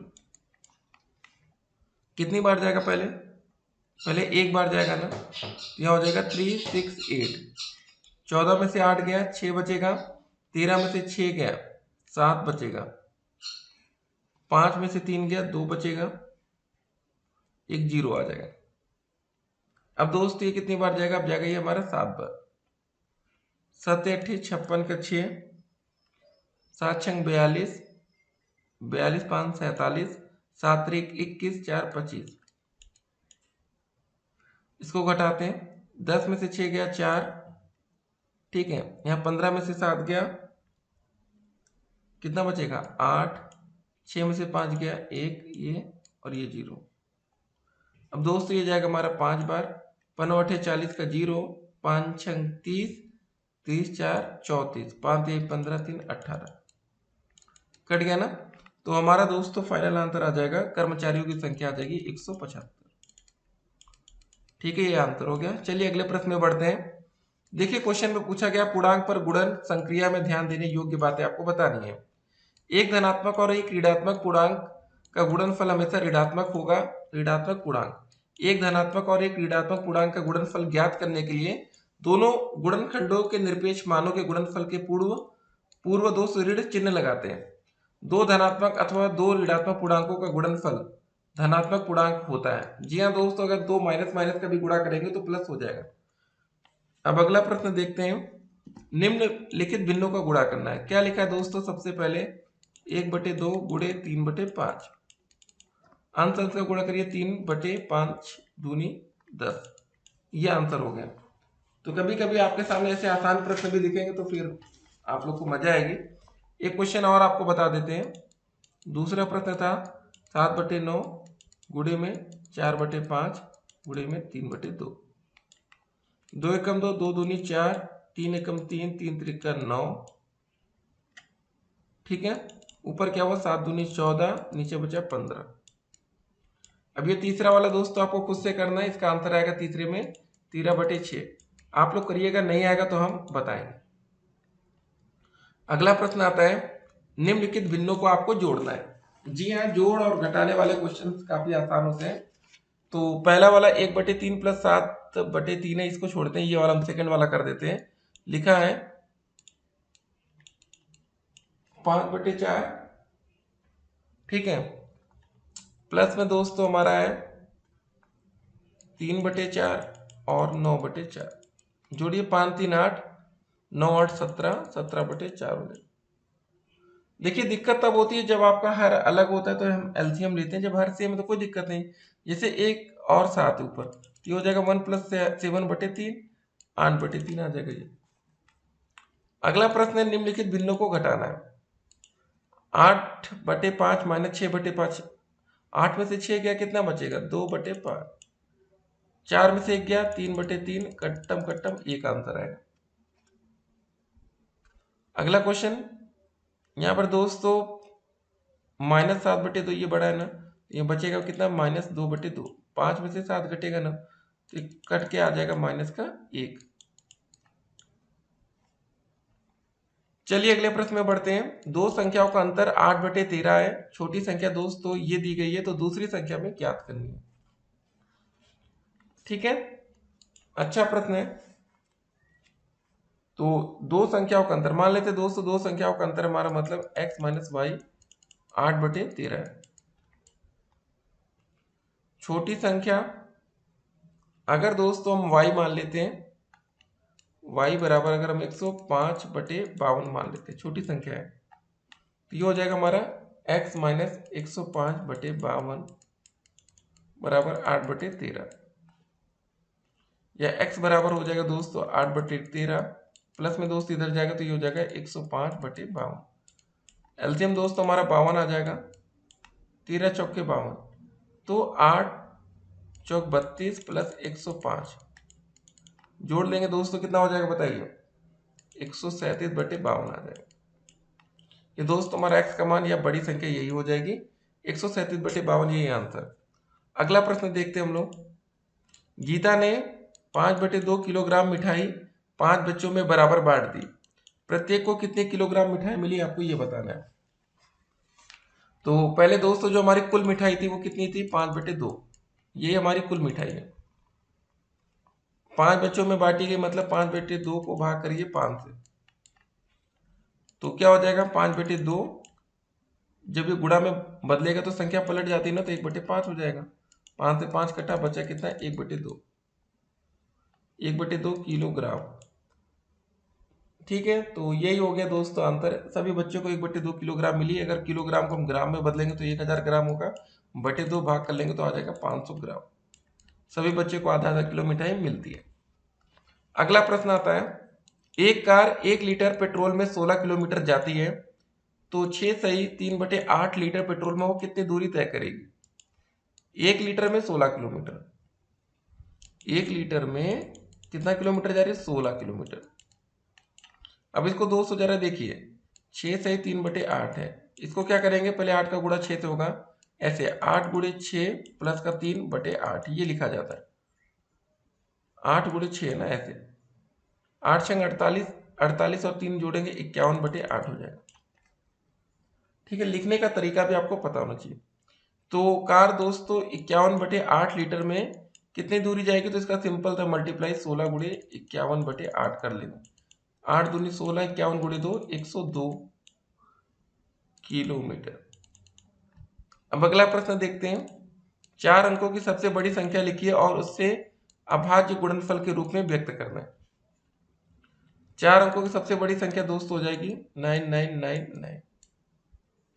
ठीक है, अभाज्य गुणनफल के रूप में व्यक्त करना है तो क्या करेंगे दोस्तों, 9999 दिया गया, इसको दोस्तों 3 से भाग करिए, 3 त्रिक का 9, 3 त्रिक का 9, 9 ऐसे, फिर 3 से भाग करेंगे तो आ जाएगा 1111। अब दोस्तों किससे भाग जाएगा, ये 11 से जाएगा, 11 कम 11 0 11। अब दोस्तों हमारा 101 से जाएगा 1 आ जाएगा। अभाज्य गुणनखंड इसके हो जाएंगे 3 गुणे 3 गुणे 11 गुणे 101। ठीक है, ये हो गया। अब अगला प्रश्न देखते हैं। 5 अंकों की सबसे छोटी संख्या लिखिए और उसे अभाज्य गुणनखंड के रूप में व्यक्त करिए। अब दोस्तों छोटी की बात आ रही है, इससे पहले भी हमने देखा था बड़ी संख्या, अब देखेंगे हम लोग छोटी संख्या।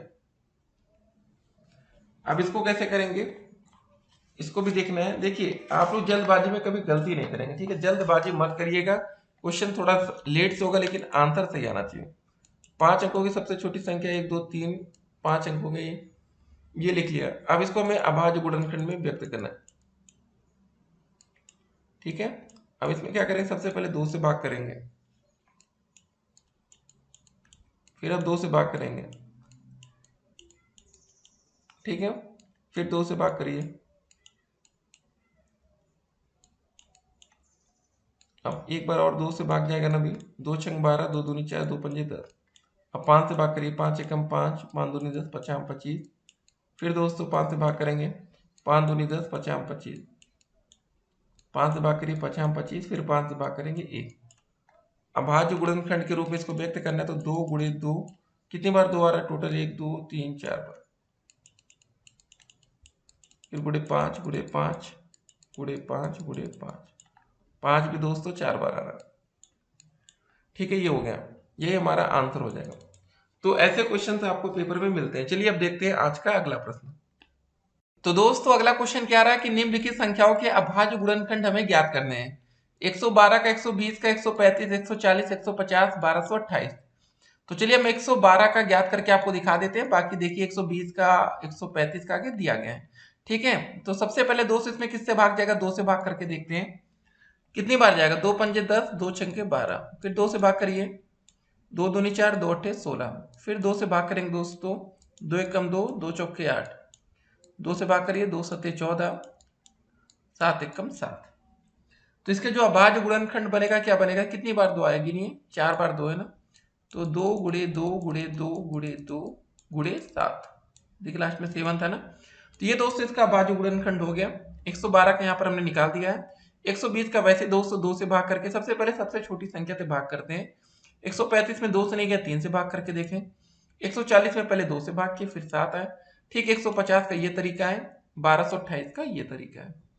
ठीक है, तो ऐसे इसका भाज्य देखिए 1228 का जैसे 2 छंग 12, ठीक है, फिर 2 एकम 2, 2 चौके 8, फिर 2 से भाग के 307 आया। 307 में कुछ कटता नहीं तो 307 से डायरेक्ट भाग करना पड़ा।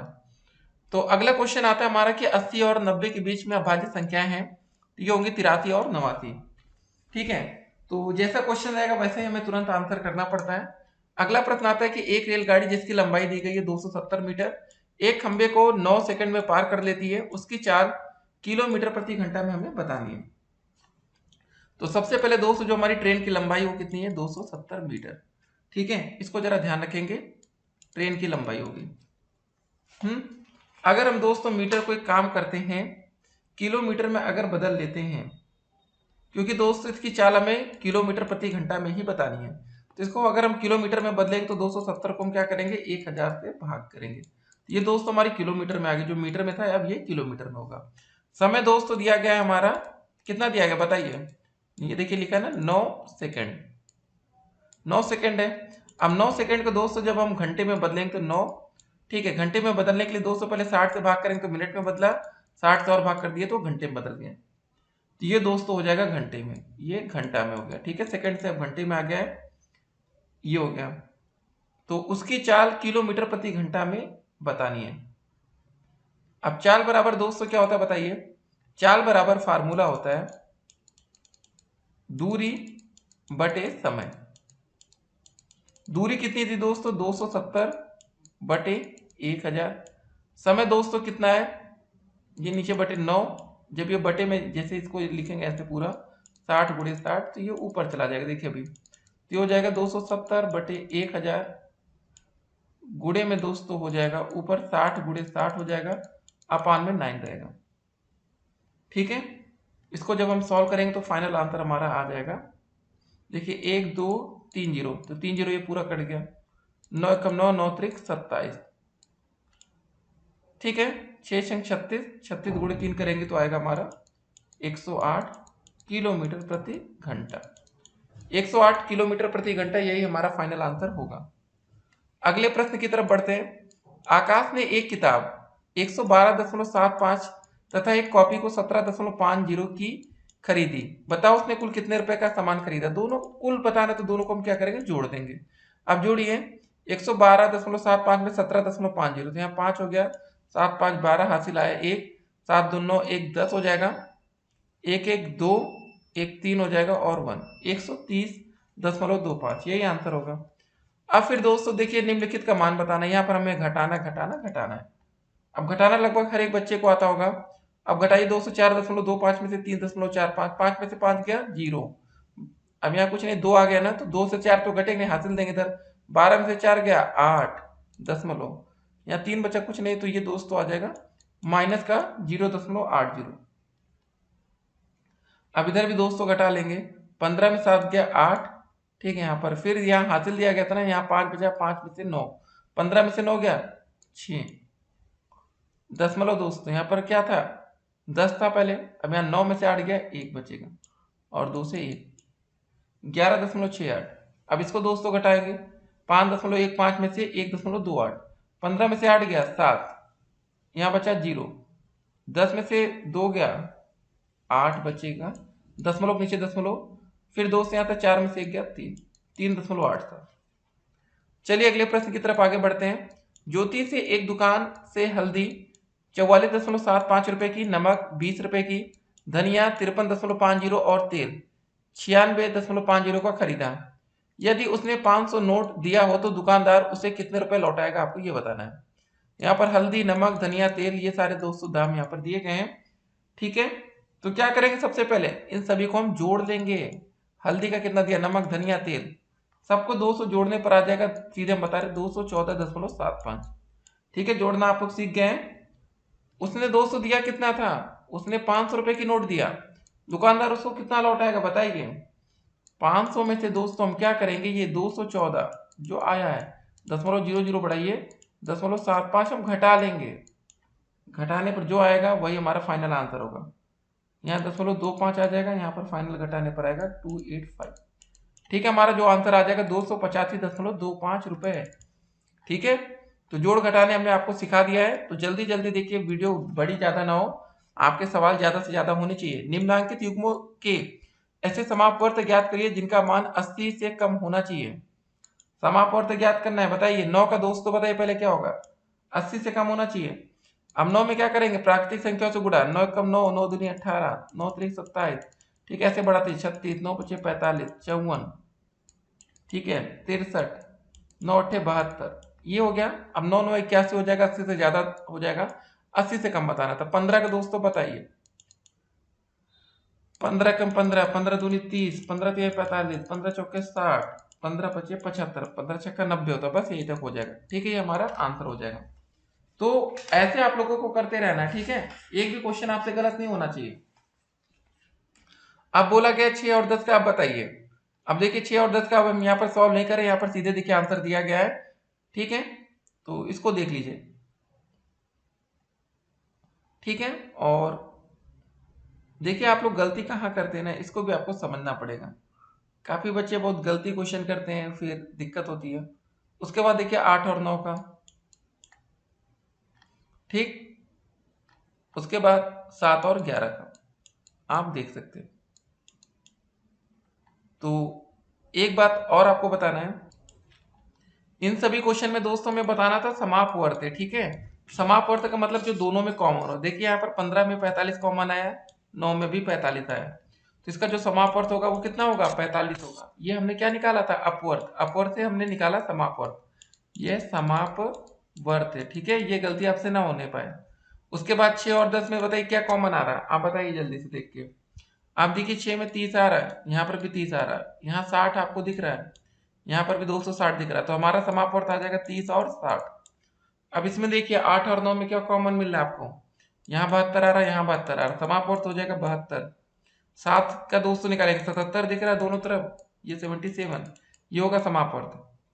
अब अगला क्वेश्चन आता है कि 2 अंकों की बड़ी से बड़ी अभाज्य संख्या बताइए।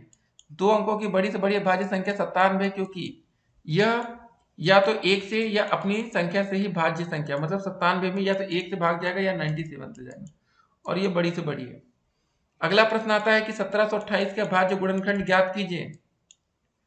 तो अभाज्य गुणनखंड कैसे निकाला जाता है, अभी हमने आपको बताया था। 1728 का निकालना है, कैसे करेंगे, सबसे पहले दोस्तों 2 से भाग करेंगे, 2 अट्ठे 16, 2 छंग 12, 2 चौके 8, फिर 2 से भाग करिए, 2 चौके 8, 2 तिहाई 6, 2 दूनी 4, फिर 2 से भाग करिए, 2 दूनी 4, 2 एक कम 2, 2 छंग 12, फिर 2 से भाग करेंगे, 2 एक कम 2, 0, 2 अट्ठे 16, ऐसे 2 से भाग करते रहेंगे, 54 बार जाएगा।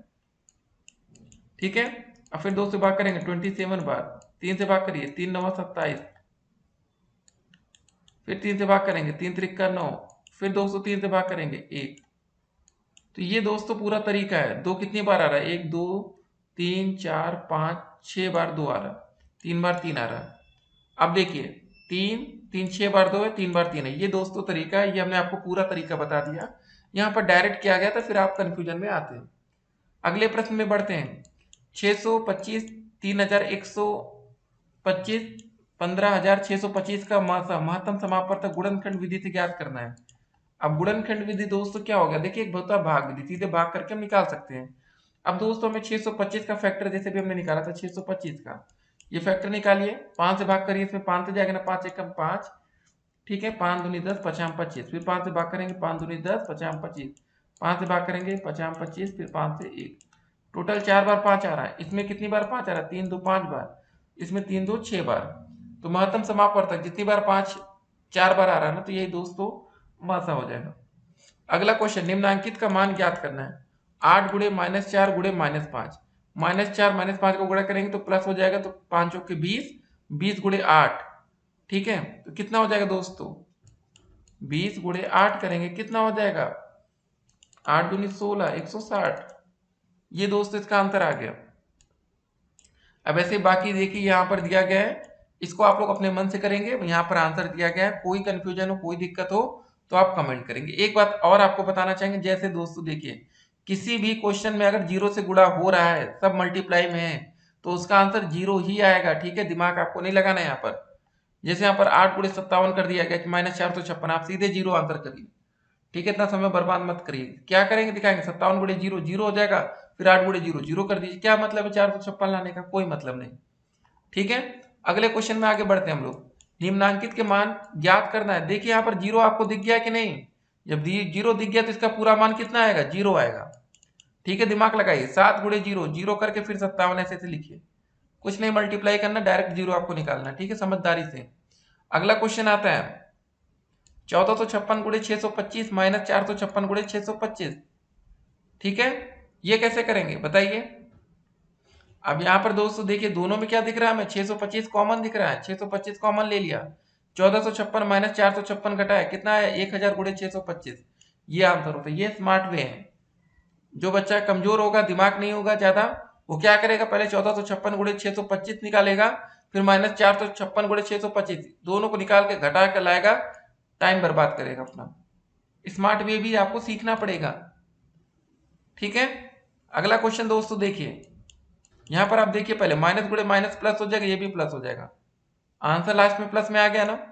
तो कुछ बातें, अब यहां पर हमने क्या किया, 187 दोनों तरफ दिख रहा है, कॉमन ले लिया, यहाँ -187 कॉमन, -54 -46, जोड़ने पर कितना आएगा, माइनस का 100, 187 गुणे 100 करेंगे, माइनस माइनस प्लस हो जाएगा, सीधे आंसर आएगा, ठीक है।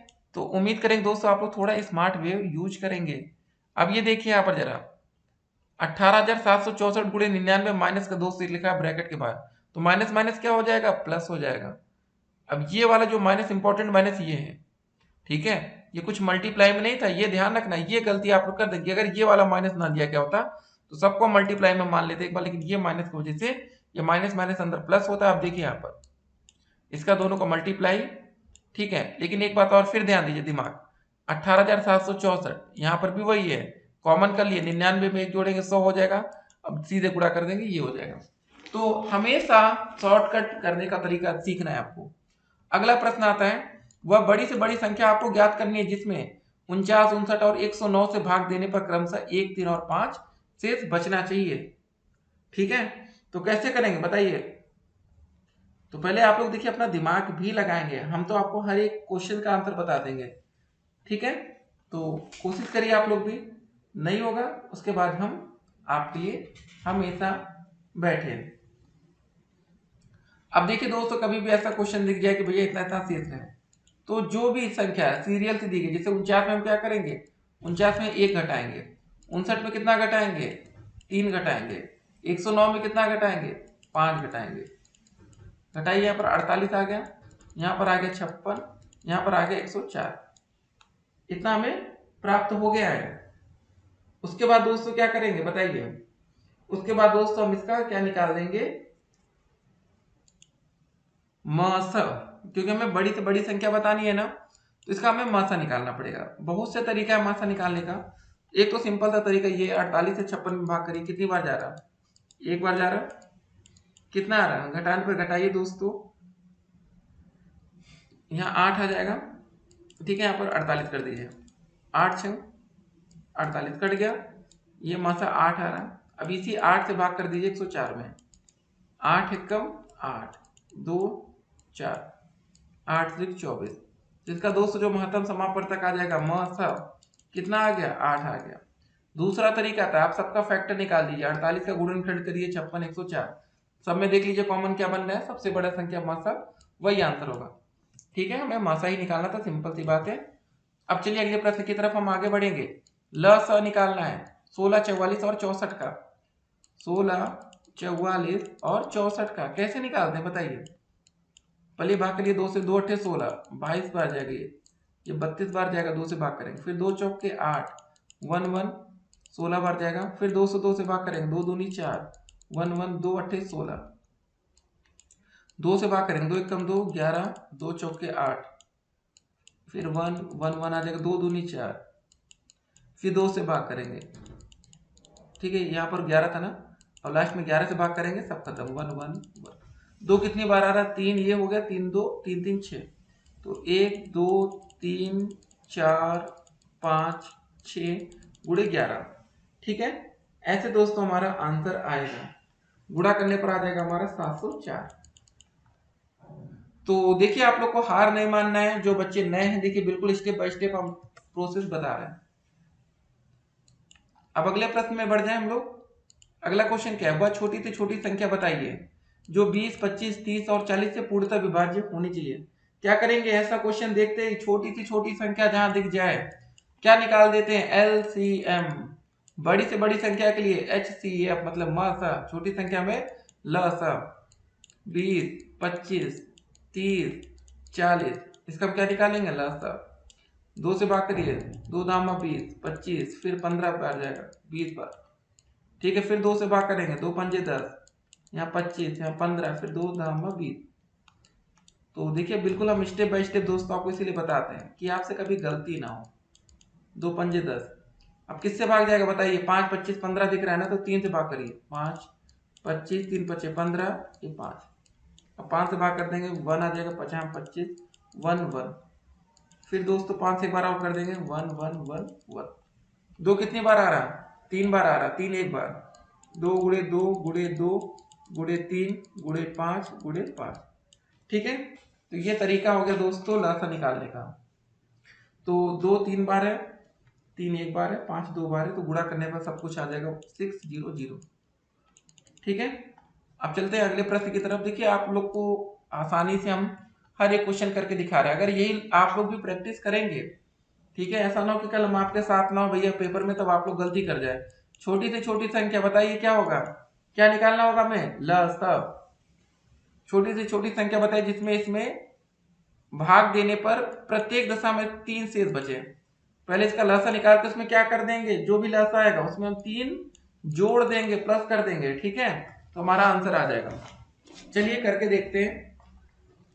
तो शुरुआत देखिए, सबसे इंपॉर्टेंट बात है कि हम शुरुआत नहीं करते पेपर में, यही गलती होती है। 75, 80, 135। जो बच्चे होशियार होंगे देखेंगे छोटी से छोटी संख्या बोला गया भैया हम लसा निकाल दें, कुछ नंबर तो स्टेप मार्किंग बन जाएंगे ना। लेकिन बहुत से बच्चे ये गलती करेंगे, वो भी नहीं निकालेंगे। 40 बार जाएगा, 135 आएगा। फिर 202 से भाग करेंगे, ये 75, ये 20 बार जाएगा, 135 आएगा। 2 से भाग करेंगे, ये 75 आया, 2 दामा 20, 135। फिर अब किससे जाएगा ये, फिर 2 से जाएगा ना, 2 पंजे 10, 135। अब उसके बारी आती है 3 की। तो चलिए 3 से करते हैं। 3 दूनी 6, 3 पचे 15, 5, 3 चौके 12, 3 पचे 15। फिर 25 आ गया, 5 आ गया, 3 एकम 3, 3 पचे 15।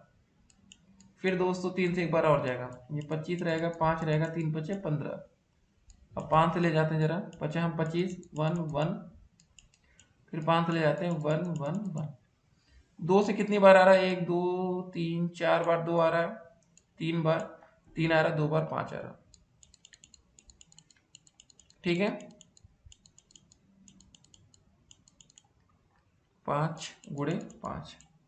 तो दोस्तों सब कुछ मल्टीप्लाई करने पर आ जाएगा हमारा 10,800।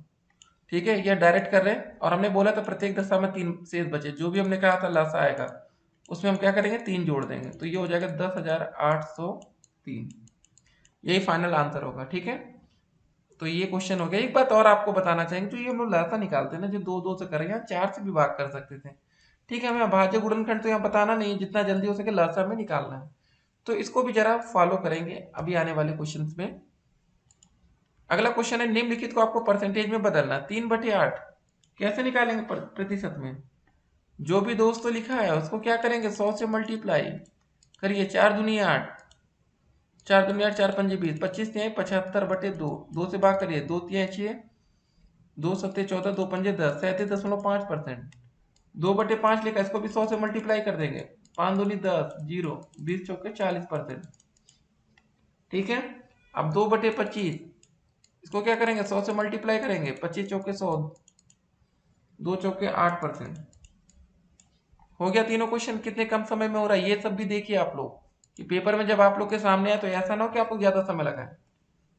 अगला क्वेश्चन, 0.12 को प्रतिशत में बदलिए। क्या करेंगे, 100 से मल्टीप्लाई सीधे करेंगे तो कितना हो जाएगा, 12%। ठीक है, उसके बाद लिखा है 0.04, 100 से मल्टीप्लाई इसको भी कर दीजिए प्रतिशत में बदलने के लिए, तो हो जाएगा 4%। 0.015 इसको अगर हम 100 से गुणा करेंगे, ये वाला कितना आ जाएगा दोस्तों, 1.5%। ठीक है, अगला क्वेश्चन आता है, दशमलव भिन्न में बदलना है। 45% को दशमलव भिन्न में कैसे बदलेंगे, 45 है, परसेंट का चिन्ह जब भी हटेगा क्या होगा, 100 से भाग हो जाएगा, आ जाएगा 0.451 सेकेंड। हमें भिन्न में बदलना है ना। एक काम करिए, भाग करिए, 5 दूनी 10, 0, 5 9 45, 9/20, यही आंसर हो गया, 9/20। 24.5% क्या होगा, 24.5%। का चिन्ह हटेगा, 100 से भाग होगा, ये दशमलव हटेगा, एक और जीरो आ जाएगा, मतलब 245/1000। ठीक है, तो बस हो गया। एक काम और इसमें हम लोग कर सकते हैं, इसको हम भाग करके देख लेंगे। 5 से भाग करिए, 5 दूनी 10, 200 नीचे हो गया, 5 चौके 20, 4 5 9 45, हो जाएगा 49/200। ठीक है, ऐसे दोस्तों आप ये 17.5 को परसेंटेज में बदलेंगे, नहीं आएगा तो आपको कमेंट करना। इसका आंसर आ जाएगा 35/200। ठीक है, बदलने का प्रयास करिए, नहीं आएगा कमेंट करिएगा, हम बता देंगे। चलिए अगला क्वेश्चन आता है, निम्नांकित को भिन्न के सरलतर रूप में आपको लिखना है। हम ये क्वेश्चन आपको बताते दोस्तों, बाकी 3 क्वेश्चन होमवर्क के रूप में देंगे, अगर आपसे नहीं होगा तो आप लोग कमेंट करेंगे। ठीक है, इसी बहाने आपकी थोड़ी सी प्रैक्टिस होगी। इसको भिन्न रूप में बदलना, 12% है ना, हमने क्या बोला था, परसेंटेज का चिन्ह हटेगा, 100 से भाग हो जाएगा, बस हो गया। अब इसमें कुछ करना नहीं है, देखिए 4 3 12, 4 दूनी 8, 4 पंजे 20, हो गया ये हमारा 3/25। बस ये हो गया हमारा आंसर। अगला है 15%, इसका दोस्तों जो आंसर आएगा वो आएगा 3/20, ये आपको निकालना है 15% का। 75% का दोस्तों जो आंसर आएगा हमारा 3/4। ठीक है, हम कर सकते हैं, लेकिन आप लोगों को एज ए होमवर्क दिया जा रहा है, आप लोग अभी तुरंत करके निकालेंगे। जैसे हमने 12% का निकाला वैसे आप सब निकालेंगे। इसका आएगा दोस्तों 7/20। अगर आपसे नहीं हो रहा है तो कमेंट बॉक्स में कमेंट करेंगे, या हमारा व्हाट्सएप नंबर लिख लीजिए 8738079216, 8738079216 पर हमें व्हाट्सएप पर मैसेज करेंगे। आपको इसका आंसर और कुछ भी जरूरत होगी तो आपको बताया जाएगा। अगला क्वेश्चन आता है, निम्नलिखित को आपको क्या करना है, दशमलव में बदल देना है। 25% हमने क्या बोला, परसेंटेज का चिन्ह हटेगा, 100 से भाग होगा, बस सिंपल सी बात है, ये हो गया। अब 100 से भाग कर दीजिए, दशमलव में लाना ना कि भिन्न में। भिन्न में लाना होता तो क्या करते हैं, 5 से भाग करिए, 50 25, 5 दूनी 10, 0, 5 एकम 5, 5 चौके 20, 1/4 ये हम भिन्न के रूप में मान लेते हैं, लेकिन हमें दशमलव में लाना, तो एक को हम क्या करेंगे, 4 से भाग करिए, दशमलव लगाइए, 0 आएगा। ठीक है, कितनी बार क्या, 4 दूनी 8, 2 0, 4 पंजे 20, तो आ जाएगा 0.25। इसमें हमें दिमाग नहीं लगाना था, जैसे अगर 25 लिखा है, अगर हम 100 से भाग कर रहे हैं तो दो क्या होगा, दशमलव क्या आए, दशमलव पहले आएगा, 2 दशमलव ऐसे हो जाएगा, 0.25। ठीक है, ये भिन्न रूप में आ गया। अब दोस्तों वैसे ही 35% को आप भिन्न रूप में जब बदलेंगे तो इसमें आ जाएगा 0.35। ठीक है, 30 को दोस्तों जब हम भिन्न रूप में बदलेंगे, 30% को कितना आएगा, 0.30। 80% को बदलेंगे तो क्या आ जाएगा, 0.80। ये सब कुछ जानना पड़ेगा आपको। अब अगला क्वेश्चन आता है, निम्नलिखित को प्रतिशत में बदलना है। 0.12 लिखा है, आपको इसको क्या करना है, प्रतिशत में बदलना है। कैसे होगा बताइए? अभी ऐसे क्वेश्चन अभी आपके सामने हमने रखा था, क्या करेंगे बताइए जल्दी से। अगर दशमलव को प्रतिशत में बदलना है तो इसमें हम 100 से मल्टीप्लाई कर देंगे। ठीक है, देखिए सब गलती आप लोग मत करिए, नहीं तो फिर दिक्कत होती है। तो जैसे दोस्तों आप लोग 100 से मल्टीप्लाई करेंगे, और देखिए इसमें होता क्या है ना, आपको हम क्लियर बताते हैं। इसमें हम लोग 100 से मल्टीप्लाई 100 से भाग करते हैं। देखिए होगा क्या, 100 से मल्टीप्लाई करेंगे आ जाएगा हमारा 12 बटे हो जाएगा 100। ठीक है, एक सेकंड दोस्तों, इसमें ज़्यादा हम लोग दिमाग ना ही लगाएं तो बेहतर है, फिर वही होगा। तो देखिए कभी भी ऐसा क्वेश्चन रहे ना 0.12 या कैसा भी रहे, तो उसमें आप क्या करेंगे, मल्टीप्लाई 100 से करके दोस्तों सीधे आप लोग निकाल लेंगे तो बेहतर होगा। नहीं तो फिर क्या होगा, आपने कंफ्यूजन आएगा कि सर कैसे होगा कैसे होगा। ठीक है, तो देखिए तरीका ये होता है कि इसमें आप 100 से मल्टीप्लाई 100 से भाग कर दीजिए, तो होगा क्या, प्रतिशत में बदलने के लिए 0.12 गुणे 100 और आगे लिखा रहेगा 1/100। ये दोस्तों हो जाएगा 12, 1/100 का मतलब ये परसेंटेज का चिन्ह हो जाएगा। ठीक है, ऐसे आपका आंसर आ जाएगा। जैसे लिखा 0.03, अगर आपको इसको प्रतिशत में बदलना है तो 0.03 इसमें हम 100 से मल्टीप्लाई कर दें, 100 से डिवाइड कर दें। ठीक है, तो ये हो जाएगा 0.03 गुणे 100 को एक तरफ रखें एक ब्रैकेट में और दूसरे में 1/100। तो ये दोस्तों आ जाएगा 3, 1/100 को परसेंटेज मान लेते हैं। ये दोस्तों तरीका होता है। वैसे 0.025 को आप लोग प्रतिशत में बदल के बताएंगे, इसका आंसर आएगा 2.5। ठीक है, आप लोग करके बताएंगे कैसे आए। अगला क्वेश्चन है हमारा, मनीष ने बाजार से 5 दर्जन केला खरीदा, यदि 20% खराब निकल गए तो शेष अच्छे बचे केलों की संख्या आपको ज्ञात करनी है। ठीक है, 5 दर्जन केले मतलब 5 गुणे 12 कर दे, टोटल केले हमारे पास 60 थे। 20% अगर उसका खराब निकल गया तो 60 का 20% निकालिए, 60 गुणे 20/100। 2 जीरो से 2 जीरो कटा, 6 दूनी 12, मतलब 12 केला हमारा खराब निकल गया। तो सिंपल सी बात है, टोटल 60 केले 12 खराब निकल गया, घटा लीजिए 48 केले अच्छे बचे, 48 आंसर आ जाए। अगला प्रश्न आता है, एक बाग में 30% जामुन के पेड़ है, शेष आम के हैं, यदि बाग में पेड़ों की संख्या 600 है तो आम के पेड़ों की संख्या कितनी होगी। एक बाग में 30% जामुन है, बाग में पेड़ों की संख्या टोटल कितनी है 600, 600 का 30% निकाल लीजिए। 2 जीरो से 2 जीरो कट गया, 180 पेड़ दोस्तों हमारे क्या आ जाएगा यहाँ से, यह आ जाएगा जामुन। टोटल 600 है, 600 में से अगर हम 180 घटा देंगे तो क्या आएगा दोस्तों बताइए, आम के पेड़ की संख्या आ जाएगा 0। 10 में से 8 गया 2, 5 में से 1 गया 4, 420 संख्या आ जाएगी आम के पेड़ों की।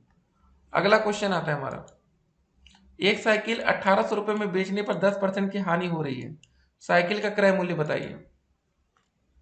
माना दोस्तों जो क्रय मूल्य, इसमें देखिए ऐसे क्वेश्चन में ऐसे करते हैं, माना क्रय मूल्य कितना है, हमने मान लिया क्रय मूल्य 100 रुपए, हानि दोस्तों कितनी हो रही है हमारी, हानि हो रही है 10% की। तो विक्रय मूल्य दोस्तों कितना हो जाएगा, विक्रय मूल्य हो जाएगा दोस्तों 100 माइनस 10 बराबर 90। कैसे, देखिए हमें 10% की हानि हो रही है, अगर हमने क्रय मूल्य 100 रुपए माना, अगर उसको हम 90 रुपए में बेचेंगे, ठीक है 10 रुपए मतलब घटा के, तभी तो विक्रय मूल्य हमारा 90 आ गया। ये हो गया सिस्टम। तो 90 विक्रय मूल्य है तो क्रय मूल्य कितना है बताइए। जब विक्रय मूल्य हमारा 90 विक्रय मूल्य है तो क्रय मूल्य दोस्तों हमारा कितना है 100 रुपए है। अगर दोस्तों हमारे यहाँ पर 1800 विक्रय मूल्य होगा तो क्रय मूल्य कैसे दोस्तों निकल जाएगा बताइए, 100 गुणे 1800 बटे में 90 हो जाएगा, 1 जीरो से 0 कट गया, ठीक है 9 दूनी 18 जीरो, तो दोस्तों आ जाएगा हमारा 2000 रुपए। तो ये तरीका था। देखिए स्मार्ट वे हमेशा यूज करना चाहिए। स्मार्ट वे कैसे, देखिए एक साइकिल का देखिए फिर से बताते हैं, कोई साइकिल था 1800 रुपए बेचने पर 10% की हानि हो रही है, ठीक है तो साइकिल का क्रय मूल्य हमें बताना। तो मान लेते हम लोग क्रय मूल्य 100 था, 10% की हानि हो रही, मतलब इसमें से दोस्तों 10 घटा ली तो हमारा विक्रय मूल्य 90 आ गया। जब विक्रय मूल्य 90 है तो क्रय मूल्य दोस्तों कितना था हमारा 100 रुपये था। जब विक्रय मूल्य 1800 होता है तो क्या हो जाएगा 100 गुणे 1800 बटे 90, वही किया गया, आंसर आ गया। अगला क्वेश्चन आता है, जरा देखते हैं इसको हम लोग।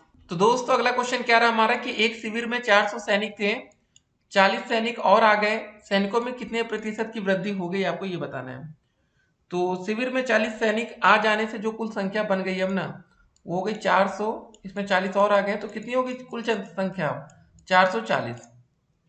तो सैनिक में प्रतिशत जो वृद्धि आएगी वो कैसे निकालेंगे, वो दोस्तों सबसे पहले ऊपर लिखेंगे वृद्धि कितनी हुई हमारी 40, ठीक है, और शिविर में पहले सैनिक कितने थे ये आपको बताना पड़ेगा 400 गुणे दोस्तों हो जाएगा 100, 2 जीरो से 2 जीरो कट गया, 4 एकम 4, 4 दाम 40, तो दोस्तों जो हमारा सही आंसर आएगा 10%, ठीक है, ये हो गया। अगले क्वेश्चन की तरफ बढ़ते हैं। एक छड़ 72 सेंटीमीटर लंबी थी, इसमें 8 सेंटीमीटर काटकर खूंटी बना दी जाती है, छड़ अब कितने प्रतिशत छोटी हो गई ये बताना है, ठीक है, बहुत ही अच्छा प्रश्न है। अब देखिए खूंटी की जो लंबाई है वो कितनी है 8 सेंटीमीटर, छड़ की टोटल लंबाई 72 थी, पहले गुणे 100 कर लीजिए, ठीक है, हो गया क्वेश्चन, बहुत ही आसान प्रश्न था। अब कैसे निकलेगा, 8 एकम 8, 8 9 72, 100 बटे 9 कर देंगे, भाग करिए, 9 एकम 9, 9 एकम 9 10.11%। अगला प्रश्न, 500 रुपए का 3 वर्ष का 12% वार्षिक ब्याज की दर से साधारण ब्याज ज्ञात करना है।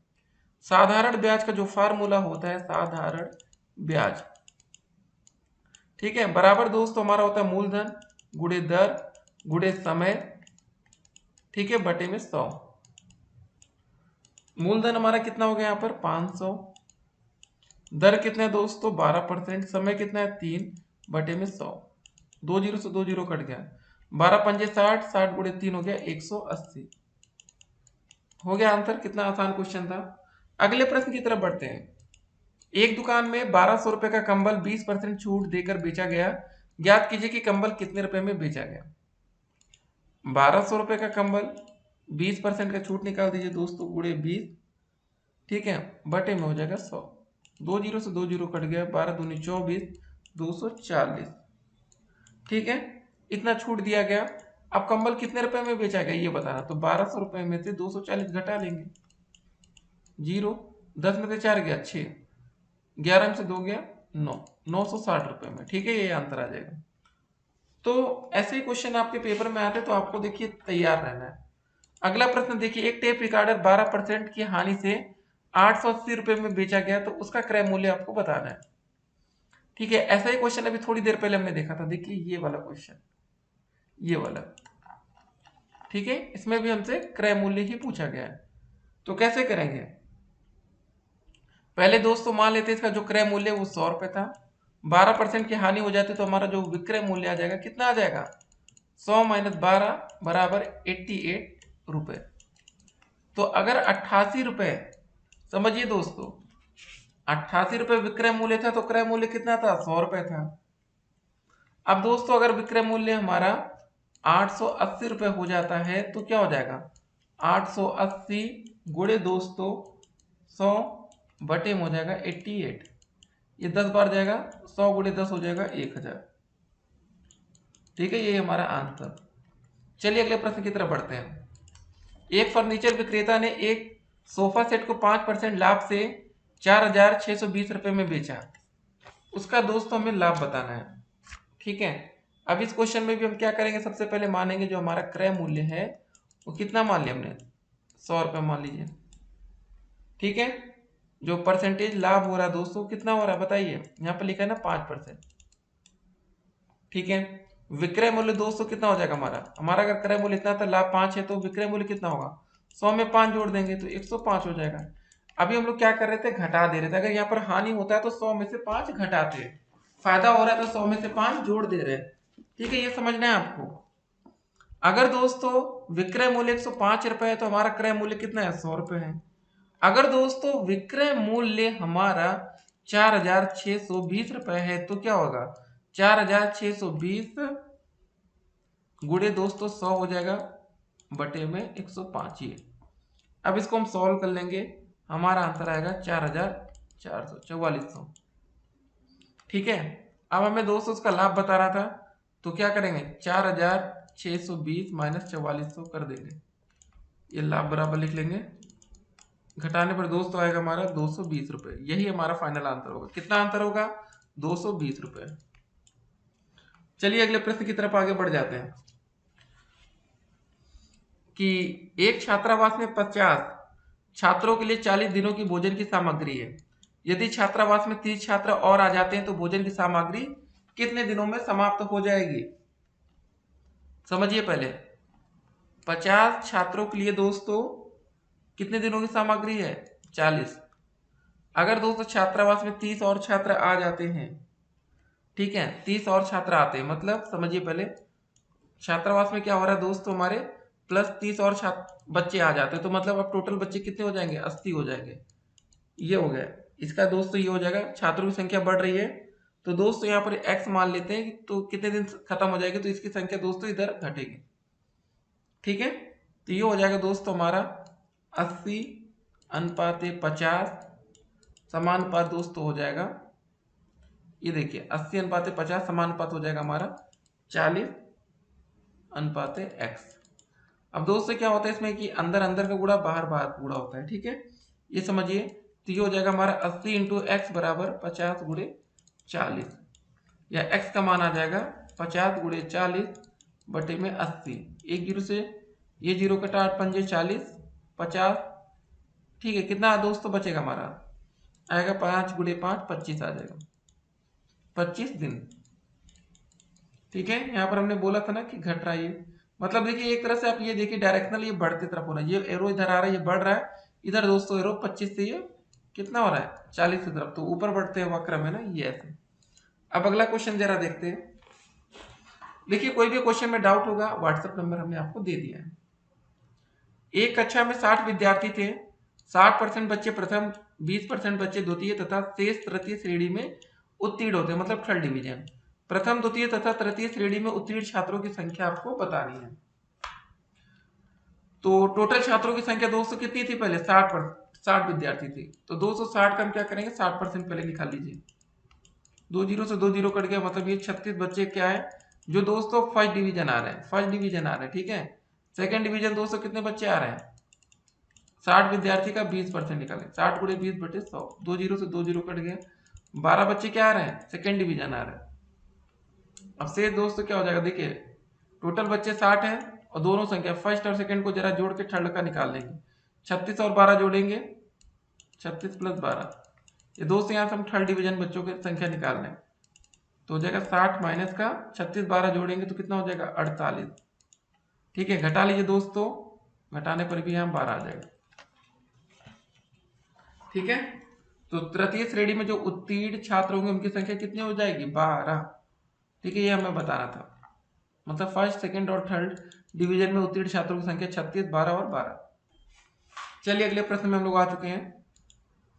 विभिन्न वर्षों में एक संस्थान के प्रशिक्षुओं का कुल संख्या निम्नलिखित सारणी द्वारा प्रदर्शित है। 2018 में 400 प्रशिक्षुओं की संख्या, 2019 में 300, 2020 में 500, 21 में 600, 2022 में 700। उपरोक्त सारणी से संकेत, ये दोस्तों जो स्माइल का, इससे 100 प्रशिक्षु लेकर निम्नलिखित प्रश्नों के उत्तर आपको देना है। पहला क्वेश्चन पूछा गया कि वर्ष 2020 में कुल प्रशिक्षुओं को कितने संकेत निरूपित कर रहे हैं? 2020 में दोस्तों देखिए ये 500 है, तो टोटल स्माइली हम कितनी बनाएंगे? 100 का मतलब 1 है, तो टोटल 500, मतलब 500 बटे 100 करें तो 5 स्माइली आना चाहिए। ठीक है, 3 2 5, ये दोस्तों हो गया। अगला क्वेश्चन, वर्ष 2018 में कुल प्रशिक्षुओं के लिए कितने संकेत आएगा? 2018, ये दोस्तों एक स्माइली का मतलब 100 है ना, तो यहाँ पर दोस्तों 4 है टोटल, तो संकेत हमारे 4 स्माइली आ जाएंगे, 1 2 3 4, ऐसे बढ़िया बढ़िया वाला। ठीक है, हैप्पी स्माइली है ना, हैप्पी फेस, ये हो गया। चलिए अगले प्रश्न की तरफ बढ़ते हैं, बहुत ही आसान प्रश्न देखिए सब होते हैं। अजय के विभिन्न विषयों के प्राप्तांकों का प्रतिशत निम्नवत है। हिंदी, अंग्रेजी, गणित, विज्ञान, सामाजिक विज्ञान, ये सब दोस्तों दिया गया है। उपयुक्त आंकड़ों को बार ग्राफ या दंड आरेख द्वारा निरूपित आपको करना है। ठीक है, पैमाना दोस्तों 1 सेंटीमीटर बराबर 20 अंक। ये दोस्तों देखिए यहाँ पर 20, 40, 60, 80, 100। हिंदी में दोस्तों कितना आ रहा है हमारा? 39, तो 40 से थोड़ा सा कम। उसके बाद दोस्तों अंग्रेजी में 45, तो 40 से ऊपर 60 से कम। ठीक है, उसके बाद गणित में 75, तो दोस्तों 75 80 से थोड़ा सा नीचे रहेगा, देखिए। उसके बाद दोस्तों विज्ञान में हमारा 80 बिल्कुल ये देखिए इसके बराबर आएगा, और सामाजिक विज्ञान में 90, 100 से थोड़ा सा नीचे। ये हो गया ना, देखिए इतनी आसानी से सारे क्वेश्चन हो जा रहे हैं। तो वही होता है, थोड़ी सी अगर आपकी प्रैक्टिस है तो बहुत ही बेहतरीन नंबर आप गणित में ला सकते हैं। 25 में से 25 नंबर आपके कहीं नहीं गए, बाकी विषयों का नहीं बता सकते, लेकिन गणित में आप ला सकते हैं। ठीक है, तो फोकस हमेशा उन विषयों पर होना चाहिए जिसमें हम ज्यादा नंबर स्कोर कर सकते हैं। और आपको बता दें, बहुत से बच्चे 12 नंबर लाने में सब कुछ हो जाएगा उनका। अगले प्रश्न की तरफ आते हैं हम लोग। एक साइकिल के पहिए में 36 तीलियां हैं और आसन्न तीलियों के बीच का कोण हमें ज्ञात करना है। देखिए, हम जानते हैं कि जो साइकिल के पहिए की आकृति होती है वो कैसी होती है, वृत्ताकार होती है, ऐसी होती है ना। तो संपूर्ण वृत्त के कोण की माप कितनी होगी बताइए दोस्तों, 360 डिग्री होगी। पहिए में 36 तीलियां और इनके बीच का जो बना कोण होगा वो कैसे निकालेंगे, 360 में हम क्या करेंगे, 36 से भाग कर देंगे दोस्तों, आ जाएगा 10 अंश का कोण। इनके बीच में कितने अंश का कोण बनेगा, 10 अंश का। अगला प्रश्न, 6 सेंटीमीटर लंबाई एवं 4 सेंटीमीटर चौड़ाई के आयत की रचना करें एवं उनके विकर्णों को नाप कर संबंध स्थापित करना है। बहुत ही अच्छा प्रश्न है दोस्तों। देखिए, आयत एबीसीडी की हमने रचना कर ली, एबीसीडी 6 सेंटीमीटर, ये देखिए यहाँ पर 6 6, ये 4 4 सेंटीमीटर। ठीक है, इतना हो गया। आयत एबीसीडी की रचना की, बिंदु सी से बी को मिला दिया हमने, सी को बी से मिला दिया और ए को डी से मिला दिया, ये विकर्ण हो गए। एडी तथा सीबी इस आयत के क्या है, विकर्ण है।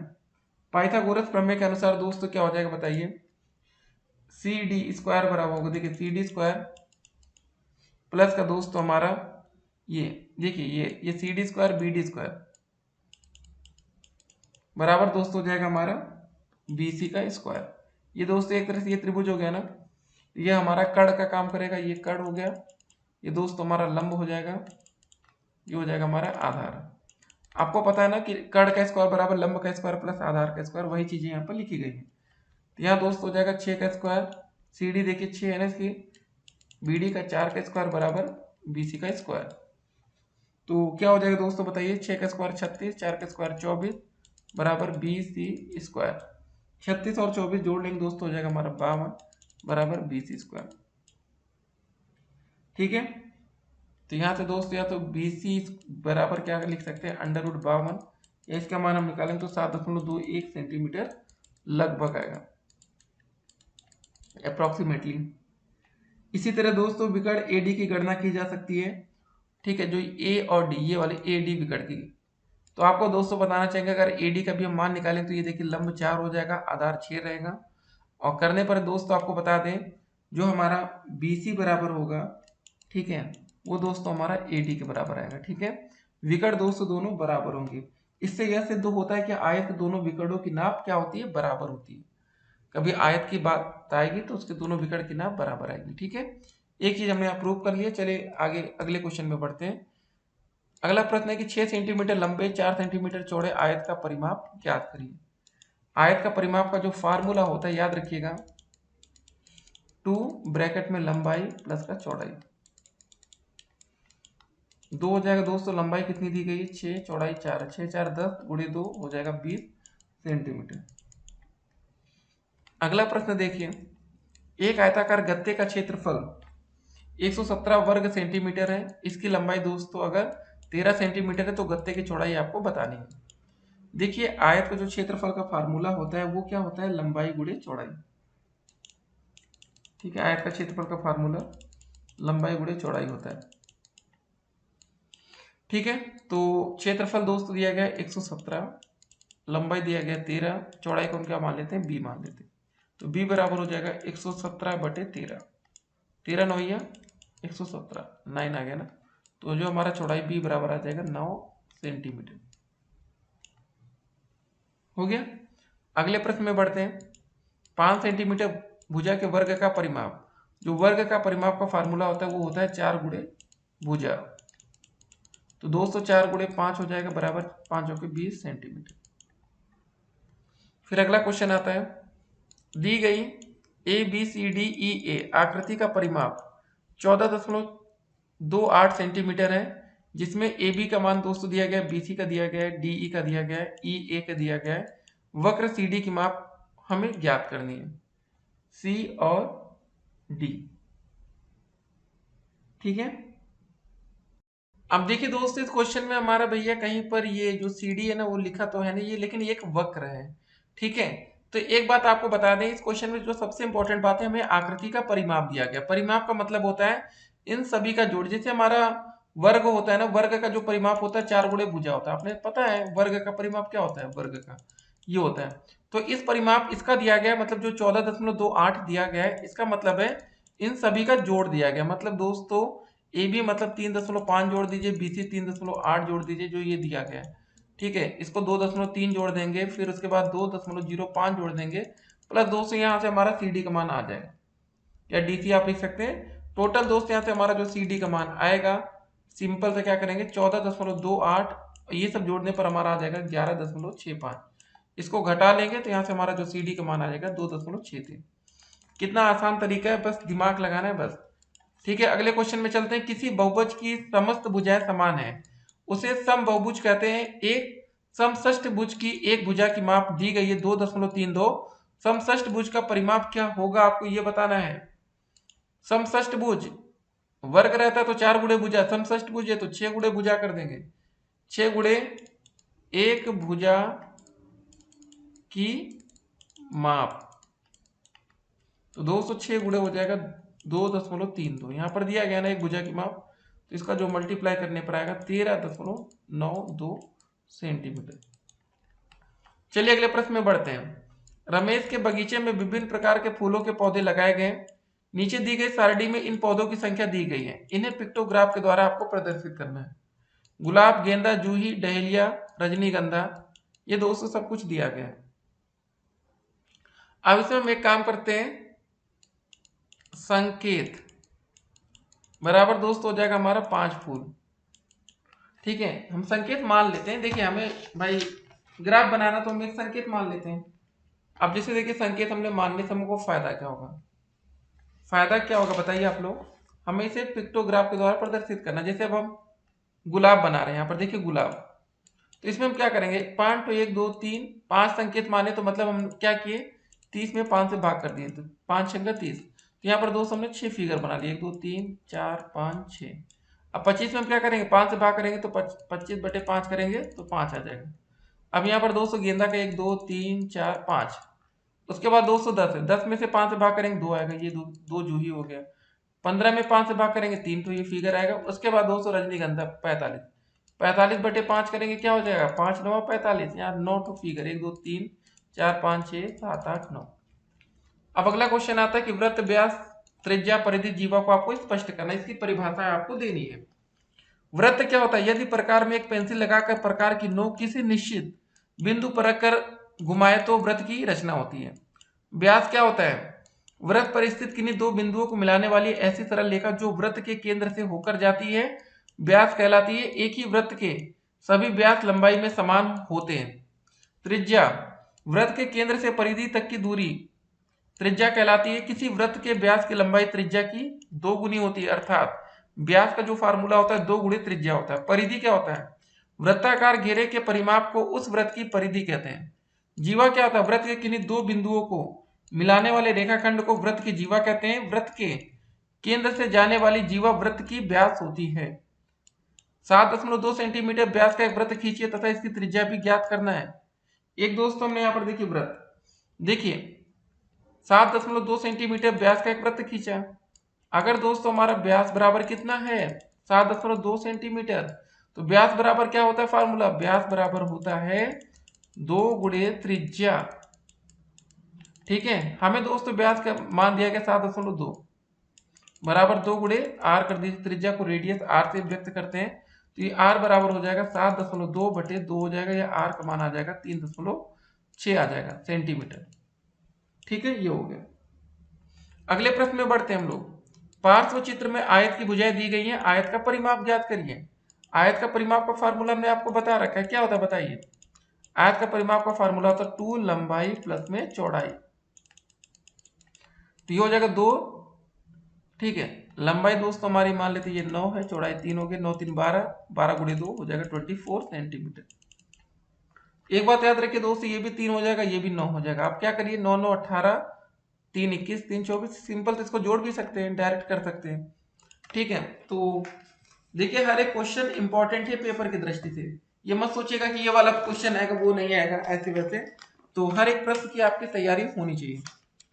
ठीक है, तो अगला प्रश्न क्या है, एक परीक्षा में 75% बच्चे उत्तीर्ण होते हैं यदि परीक्षा में 1500 बच्चे बैठे हैं तो कुल कितने बच्चे अनुत्तीर्ण हुए, मतलब फेल छात्रों की संख्या बतानी है। तो देखिए 1500 बच्चे बैठते हैं, 75% निकालें तो पहले पास हुए कैंडिडेट की संख्या आएगी। 2 जीरो से 2 जीरो कट गया, 15 बचे 75, हासिल है 7, 15 सत्ते 105 और 7 जोड़ देंगे हो जाएगा 112। 1125 बच्चे दोस्तों क्या होते हैं परीक्षा में सफल होते हैं। टोटल 1500 बच्चे थे पेपर में, 1125 हम घटा लेंगे तो फेल छात्रों की संख्या आ जाएगी। 10 में से 5 गया 5, 9 में से 2 गया 7, 4 में से 1 गया 3, 375। जी हाँ दोस्तों, पेपर में फेल छात्रों की संख्या कितनी है, 375।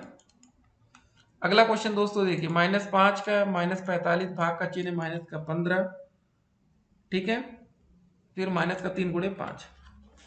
अब देखिए सबसे पहले हम क्या करते हैं, बॉर्ड माउस रूल से हम पहले भाग वाला देखते हैं। -45 भागे माइनस का 15, ये माइनस माइनस कट जाएगा, 15 3 45, यहाँ हो जाएगा माइनस का 5, माइनस का 3 हो जाएगा। ठीक है दोस्तों, और 5 3 15, माइनस का 15 हो जाएगा। तो सबको जोड़ेंगे 15 20, माइनस का 23 आ जाएगा। अब ये दोस्तों देखिए ये माइनस प्लस हो गया, लेकिन ये वाला जो पहले से माइनस दिया गया था इसकी वजह से ये माइनस बरकरार रहता है। ठीक है, अगले क्वेश्चन में आते हैं, वह छोटी से छोटी संख्या बताइए जिसमें 75 80 और 135 से भाग देने पर प्रत्येक दशा में 3 शेष बचना चाहिए। ठीक है, तो सबका क्या करेंगे, लसा निकाल देंगे और जो भी दोस्तों आंसर आएगा उसमें हम क्या करेंगे, 3 जोड़ देंगे। ऐसा ही क्वेश्चन अभी आज हमने देखा भी था। तो 75 80 और 135 का हम क्या निकालेंगे, पहले लसा निकाल देंगे। लसा निकालने पर दोस्तों हमारा लसा एलसीएम आएगा कितना, 10,800। प्रत्येक दशा में 3 बचे तो 10,800 में दोस्तों हम 3 जोड़ देंगे तो हमारा आंसर आएगा 10,803। अगले प्रश्न में आगे बढ़ते हैं। राम की उम्र श्याम से 5 वर्ष अधिक है, यदि राम की वर्तमान उम्र 28 वर्ष है तो श्याम की वर्तमान उम्र आपको बतानी है। ठीक है, श्याम की वर्तमान उम्र, और क्वेश्चन में शुरू में बोला गया था कि राम की उम्र श्याम से 5 वर्ष अधिक है। तो सबसे पहले दोस्तों मान लेते हैं, माना जो राम की उम्र है वो कितनी दोस्तों, x वर्ष है। ठीक है, उसके बाद राम की उम्र होगी, एक सेकंड दोस्तों देखिए क्वेश्चन में हमें बताना था फिलहाल श्याम की वर्तमान उम्र ना, तो यहाँ पर हम राम की उम्र नहीं मानेंगे, पर हम मानेंगे श्याम की। माना श्याम के दोस्तों जो वर्तमान उम्र है x वर्ष है, राम की जो उम्र है श्याम से 5 वर्ष अधिक है, तो राम की जो उम्र हो जाएगी वो x + 5 हो जाएगी। ठीक है, यदि राम की वर्तमान उम्र 28 वर्ष है तो कैसे निकालेंगे, तो देखिए दोस्तों यहाँ पर क्वेश्चन में बोला गया था कि जो राम की उम्र है श्याम से 5 वर्ष अधिक है और राम की जो वर्तमान उम्र है वो 28 है, तो मतलब x + 5 बराबर हो जाएगा 28। तो यहाँ से हमारा x मान आ जाएगा 23, 28 में से 5 गया 23 आया, और हमने x माना था श्याम की उम्र, तो जो हमारा श्याम की उम्र आ जाएगी वो कितनी हो जाएगी दोस्तों, 23 साल हो जाएगी। ठीक है, हो गया। अगला क्वेश्चन देखिए, अब्दुल अपने पिता से 25 वर्ष छोटा है, यदि 10 वर्ष पूर्व पिता की उम्र अब्दुल की उम्र की 6 गुनी रही हो तो अब्दुल की वर्तमान उम्र आपको बताना है। अब दोस्तों अब्दुल की वर्तमान उम्र बताना है तो सबसे पहले इस क्वेश्चन में क्या करेंगे, मानेंगे, माना क्या मानेंगे, अब्दुल, माना अब्दुल की वर्तमान उम्र कितनी है हमारी, x वर्ष है, और पिता की दोस्तों वर्तमान उम्र कितनी होगी, अब्दुल अपने पिता से 25 वर्ष छोटा है, तो पिता की दोस्तों जो वर्तमान उम्र होगी, पिता की वर्तमान उम्र जो हो जाएगी हमारी x + 25 हो जाएगी। 10 वर्ष पूर्व अब्दुल की उम्र होगी, 10 साल पहले दोस्तों, 10 वर्ष पूर्व। ठीक है, जब 10 वर्ष पूर्व की बात आएगी अब्दुल की जो उम्र होगी वो x - 10 हो जाएगी, अब दोस्तों 10 वर्ष पूर्व अब्दुल के पिता की जो उम्र होगी कितनी होगी? 10 वर्ष पूर्व अब्दुल, ये अब्दुल की उम्र थी, ये अब्दुल के पिता की उम्र आएगी। ये हो जाएगी दोस्तों x प्लस 25 माइनस का 10, तो हो जाएगी x प्लस 15। ये हो जाएगी ना 10 साल पहले। अब क्वेश्चन में क्या बोला गया है? यदि 10 वर्ष पूर्व पिता की उम्र अब्दुल की उम्र की 6 गुनी रही हो, ठीक है, जो पिता की उम्र थी दोस्तों x प्लस 15, अब्दुल की उम्र की 6 गुनी, मतलब 6 इंटू एक्स माइनस 10 बराबर x प्लस 15। अब इसको हमें सॉल्व कर लेना है। ये हो जाएगा 6x माइनस का 60 बराबर x प्लस 15। ये x इधर आ जाएगा तो हो जाएगा 6x माइनस एक्स बराबर 15 प्लस का 60 हो जाएगा। यह हो जाएगा 5x बराबर हो जाएगा 75। यह x का मान आ जाएगा 75/5। 5 एकम 5, 50 25, मतलब 15 आ जाएगा दोस्तों। x का मान आ जाएगा 15 वर्ष, और हमें बताना था अब्दुल की उम्र, ये x ही माने थे, तो इसकी उम्र आ जाएगी 15 वर्ष। ठीक है, कितना आएगा अंतर? 15 वर्ष। तो ऐसे क्वेश्चंस पेपर में आएंगे तो आपको तैयार रहना है, ठीक है, हर एक प्रश्न के लिए तैयार रहिए, ऐसे प्रश्न आते हैं पेपर में। चलिए अगला प्रश्न देखते हैं। चलिए ये वाला भी अगर आप सीख गए तो फिर पेपर के लिए आप लोग के लिए आसान होता हुआ चला जाएगा, ठीक है ना। इसको मिटाते हैं। अब देखिए इस क्वेश्चन क्या है कि माया अपने 5 वर्ष के बच्चे से इस समय 20 वर्ष बड़ी है, अब से कितने वर्ष के पश्चात उम्र बच्चे की उम्र की 3 गुना हो जाएगी, आपको ये बताना है। तो देखिए पहले आप लोग करने का प्रयास कर रखिए, बाकी तो हम आपको स्टेप बाय स्टेप एक एक आंसर बताएंगे।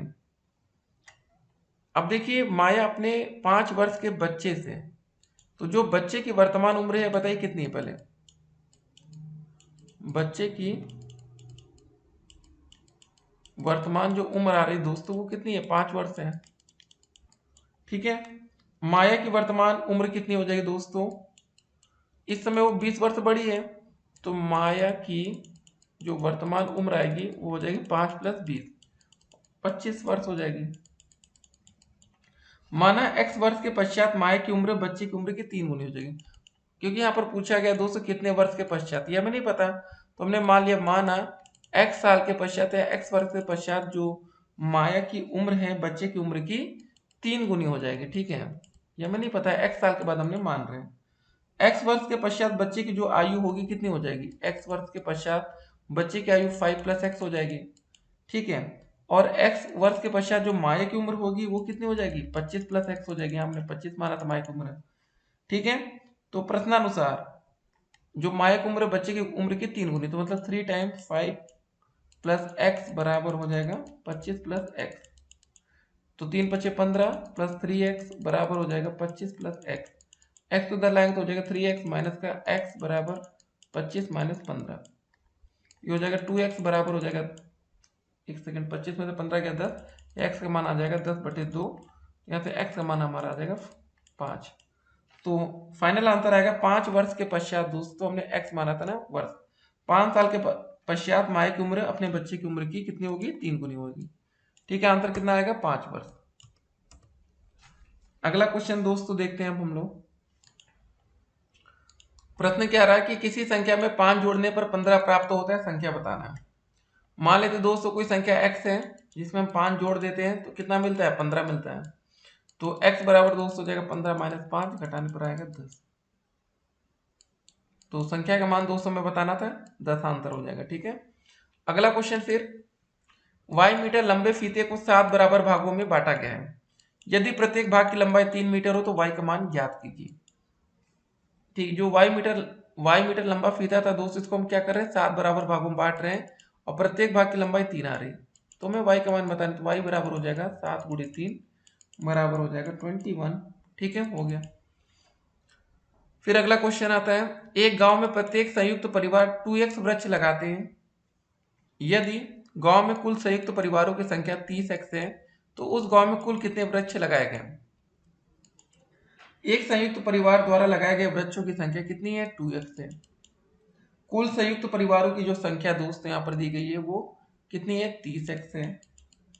गांव में लगाए गए वृक्ष दोस्तों कितने हो जाएंगे? 2x इंटू में 30 इंटू एक्स, मतलब हो जाएगा दोस्तों 30 गुणे 2 करेंगे 60, x into x, x square. अतः गांव में कुल वृक्ष दोस्तों लगाए गए 60x², यही आंसर हो जाएगा। फिर देखिए कुछ और बातें, त्रिभुज के प्रकार देखिए। कोणों की दृष्टि से त्रिभुज तीन प्रकार के होते हैं। समकोण त्रिभुज, वह त्रिभुज जिसका एक कोण समकोण होता है, समकोण त्रिभुज कहलाता है। न्यून कोण त्रिभुज, वह त्रिभुज जिसका प्रत्येक कोण न्यून कोण होता है, न्यून कोण त्रिभुज कहलाता है। फिर देखिए अधिक कोण त्रिभुज कौन सा होता है, वह त्रिभुज जिसका एक कोण अधिक कोण होता है, वह अधिक कोण त्रिभुज कहलाता है। उसके बाद देखिए भुजाओं की दृष्टि से, भुजाओं की दृष्टि से त्रिभुज तीन प्रकार के होते हैं। समबाहु त्रिभुज, वह त्रिभुज जिसकी प्रत्येक भुजा समान होती है, समबाहु त्रिभुज कहलाता है। विषमबाहु त्रिभुज में क्या होता है, वह त्रिभुज जिसकी भुजाएं समान नहीं होती है, विषमबाहु त्रिभुज कहलाता है। समद्विबाहु त्रिभुज, वह त्रिभुज जिसकी केवल दो भुजाएं समान होती है, समद्विबाहु त्रिभुज कहलाता है। अब दोस्तों देखिए 2019 में कैसे क्वेश्चंस आपके पेपर में आए थे, उन सभी प्रश्नों को भी हम यहाँ पर डिस्कस करेंगे। ठीक है, एक क्वेश्चन दोस्तों ये आया था, सबसे पहले ब्रैकेट के अंदर का सॉल्व करेंगे। 18 में से 5 गया, 13 बचा, तो 16 माइनस 13 हुआ, घटाएंगे दोस्तों कितना आएगा, यहाँ पर 3 आएगा। 14 प्लस 203 मतलब 17 हो जाएगा, और 18 माइनस 17 घटाने पर 1 आएगा। ये दोस्तों तरीका देखिए कितना आसान लगता है क्वेश्चन को करने में।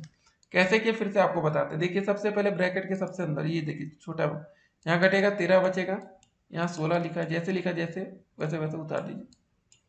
ये लिखा 14 प्लस, और यहाँ पर ऐसे 18 माइनस 16 में से 13 गया, 3 बचा, यहाँ 14 प्लस 3 बचेगा ऐसे, यहाँ 18 माइनस, तो 18 माइनस 14 3 17, घटाएंगे तो 1 आ जाएगा। अगला प्रश्न है, राम ने 300 रुपये में एक रेडियो खरीदा, वह उसे कितने रुपए में बेचे कि उसे 20% का लाभ होना चाहिए। ठीक है, तो रेडियो का दोस्तों जो क्रय मूल्य है वो कितना है, 300 रुपये है। लाभ दोस्तों हमारा 20% है। विक्रय मूल्य अगर 20% चाहिए तो दोस्तों 100 रुपये का रेडियो को 120 रुपये में बिकना चाहिए। समझिए, अगर हमें 20% का लाभ चाहिए तो अगर कोई चीज़ हम 100 रुपये में खरीद रहे हैं तो उसको हम 120 रुपये में बेचें। तो मान लेते दोस्त हमारा जो क्रय मूल्य 100 रुपये है, तो विक्रय मूल्य हमारा 120 रुपये है। ठीक है, अगर दोस्तों हमारा जो क्रय मूल्य 300 रुपये हो जाता है तो विक्रय मूल्य कैसे निकालेंगे, 300 गुणे 120 करेंगे, भागे में 100 आ जाएगा, ये कट गया, 12 यही 36 मतलब 360 रुपये। ठीक है, 360 रुपये में बेचेगा तो भैया उसको 20% का लाभ होगा। अगला क्वेश्चन आता है, वह बड़ी से बड़ी संख्या बताई जिसमें 49, 59 और 109 का भाग देने पर शेषफल ये बचे। बड़ी से बड़ी संख्या का मतलब है हमें मासा निकालना है। ऐसे क्वेश्चन में दोस्तों मैं आपको बताया था, पहले 49 में से 1 घटाएंगे, 59 में से 3 घटाएंगे, 109 में से दोस्तों 5 घटाएंगे, घटाने पर यहाँ आएगा 48, 56, यहाँ आएगा 104। हमें दोस्तों बड़ी से बड़ी संख्या मासा निकालना है। 48 से 256 में भाग किए थे, एक बार गया था 48, फिर दोस्तों 8 आया था, 8 से भाग करेंगे 48, फिर 8 छंग 48, ये कट गया। उसके बाद दोस्तों 8 से भाग हमने 104 में दिया था, 8 एकम 8, 2 4 8 3 24 कट गया था, तो हमारा जो मासा आ गया था वो आ गया था 8। तो ये तरीका था दोस्तों इस क्वेश्चन को करने का। अगला प्रश्न फिर दोस्तों देखिए 2019 के सभी प्रश्न अब हम आपके सामने रख रहे हैं जो क्वेश्चन पेपर में है। 5a² प्लस 4a माइनस 2 का मान ज्ञात कीजिए यदि a का मान हमें दिया गया है। a बराबर -2 रख दीजिए, यहाँ पर 5 एक जगह -2 का स्क्वायर प्लस का 4 इंटू माइनस का 2 माइनस का 2, ये हो जाएगा दोस्तों 5, -2 का स्क्वायर हो जाएगा गुणे 4 हो जाएगा, 4 दूनी 8 हो जाएगा, माइनस का 2, 5 चौके दोस्तों हो जाएगा 20 हो जाएगा, माइनस का 8 माइनस 2 जोड़ेंगे 10 हो जाएगा, यहाँ घटाने पर 10 आंसर आएगा। ठीक है, अगला प्रश्न आता है, दिए गए चित्र को देखकर निम्नलिखित प्रश्नों के उत्तर देना है। 3 त्रिज्याओं के नाम लिखिए, 3 जीवाओं के नाम लिखिए, वृत्त के व्यास का नाम लिखिए, वृत्त का केंद्र बताइए। वृत्त का दोस्तों 3 त्रिज्याओं के नाम दोस्तों पहले देखिए जरा, यहाँ पर देखिए आप लोग पहले OA OC OB, यहाँ पर वही लिखा है। उसके बाद दोस्तों 3 जीवाओं के नाम क्या हो जाएगा, AB B और C और AC। उसके बाद दोस्तों देखिए वृत्त के व्यास का नाम, ये व्यास देखिए जो आपके त्रिज्या मतलब केंद्र से होकर जाए, AC। वृत्त का केंद्र दोस्तों O हो गया। ठीक है, ये क्वेश्चन भी कंप्लीट हो गया। और आज का दोस्तों अब हम लोग आपके सामने रख रहे हैं अंतिम प्रश्न। जी हाँ दोस्तों, वीडियो का अंत इसी क्वेश्चन से होगा। सलमा अपनी बहन रेशमा से 10 वर्ष बड़ी है। 4 वर्ष पहले सलमा की आयु रेशमा की आयु की 2 गुनी थी। सलमा और रेशमा की वर्तमान आयु आपको ज्ञात करना है। अंतिम प्रश्न है, ठीक है, कोशिश करिएगा आप लोग बताने का, क्योंकि आपने इतनी लंबी वीडियो को देखा है, ठीक है। तो अगर आप लोग अभी तक हमारे YouTube चैनल पर नए हो तो चैनल को पहले सब्सक्राइब कर लीजिएगा, जिससे आने वाली वीडियो की हर एक नोटिफिकेशन हम आप तक पहले पहुंचा सके। वीडियो को शेयर करना, उसके बाद पार्ट 1 में आप लोग सभी बहुविकल्पीय प्रश्न, पार्ट 2 में अति लघु उत्तरीय प्रश्न भी देखेंगे इस वीडियो के बाद, अगर अभी तक आपने नहीं देखा है। देख लिया तो बहुत अच्छी बात है। अब चलिए इसका आंसर हम लोग देखते हैं। क्वेश्चन में बोला गया दोस्तों, सलमा रेशमा से 10 वर्ष बड़ी है। सलमा अपनी बहन रेशमा से 10 वर्ष बड़ी है, ठीक है। सलमा क्या है, रेशमा से 10 वर्ष बड़ी है। माना दोस्तों जो रेशमा की आयु, माना जो रेशमा की आयु है वो क्या है दोस्तों, उसको मान लेते हैं हम लोग आर वर्ष। रेशमा है ना, जिसको आर से मान लेते हैं। सलमा की दोस्तों जो आयु हो जाएगी, सलमा की आयु वो 10 वर्ष रेशमा से बड़ी है, तो इसकी आयु हो जाएगी आर प्लस 10 वर्ष, ठीक है। 4 वर्ष पहले, अब देखिए यहाँ पर लिखा 4 वर्ष पहले सलमा की आयु रेशमा की आयु की 2 गुनी थी।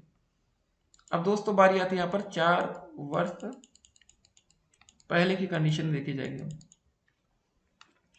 तो 4 वर्ष पहले क्या हो जाएगा दोस्तों, जो रेशमा की आयु होगी, क्या हो जाएगी रेशमा की आयु, वो हो जाएगी R-4। और दोस्तों जो सलमा की आयु कितनी हो जाएगी, वो कितनी हो जाएगी बताइए। सलमा की आयु हमने मान लेते हैं S से मानते हैं, जिसकी हो जाएगी S-4, ठीक है। तो जो कंडीशन क्वेश्चन में दिया गया वैसे हम लोग करेंगे, ज्यादा दिमाग हम लोग नहीं लगाएंगे। और यहाँ पर यह बोला गया कि 4 वर्ष पहले सलमा की आयु रेशमा की आयु की 2 गुनी थी, ठीक है। इसको समझिए, जो सलमा की आयु थी, जैसे मतलब S-4 है, वो क्या है, रेशमा की आयु मतलब 2R-4 की 2 गुनी। इसको हमने ऐसे लिख लिया। तो यहाँ पर हो जाएगा दोस्तों हमारा S-4 बराबर हो जाएगा 2R-8, ठीक है। या तो S बराबर हो जाएगा हमारा 2R-8 प्लस का 4 हो जाएगा, या इसको सॉल्व करेंगे 2R-4। ये हो जाएगा दोस्तों समीकरण नंबर 2। इसको ऐसे लिखेंगे, S बराबर 2R-4, ये समीकरण नंबर 2 हो गया, ठीक है। और समीकरण नंबर 1 दोस्तों S बराबर हमारा जो था R+10, ये S बराबर ये था, ठीक है। सलमा की 2 समीकरण हमारे यहाँ बन चुके हैं।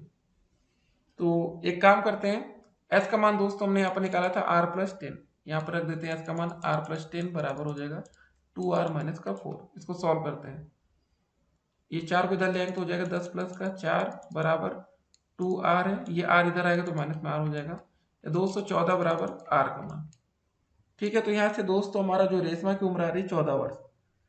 तो रेशमा की अगर उम्र, रेशमा की उम्र 14 वर्ष है, तो दोस्तों सलमा की उम्र कितनी आ जाएगी बताइए। सलमा की उम्र हमने R प्लस क्या माना था, 10 मान रखा था ना, तो हो जाएगा दोस्तों 14 प्लस 10, सलमा की उम्र आ जाएगी 24 वर्ष, ठीक है। एक की उम्र आई दोस्तों हमारी 24 वर्ष और एक की उम्र आ रही 14 वर्ष। तो इसको हम थोड़ा सा हाईलाइट करते हैं, ये 24 वर्ष है, ये 14 है, ठीक है। रेशमा की उम्र आ रही है 14 वर्ष और सलमा की उम्र दोस्तों आ रही है 24 वर्ष, ठीक है। ये हमारा आंसर हो गया। तो दोस्तों यहीं पर हमारी वीडियो आज कंप्लीट होती है। इसके बाद हम कुछ मॉडल्स पेपर आपके लिए लाएंगे, उन सभी को भी आपको देखना है। जितनी अच्छी प्रैक्टिस होगी उतने अच्छे नंबर आप स्कोर करेंगे पेपर में। चलिए, ऑल द बेस्ट पेपर के लिए, फिर मिलते हैं। Stay connected, have a nice day.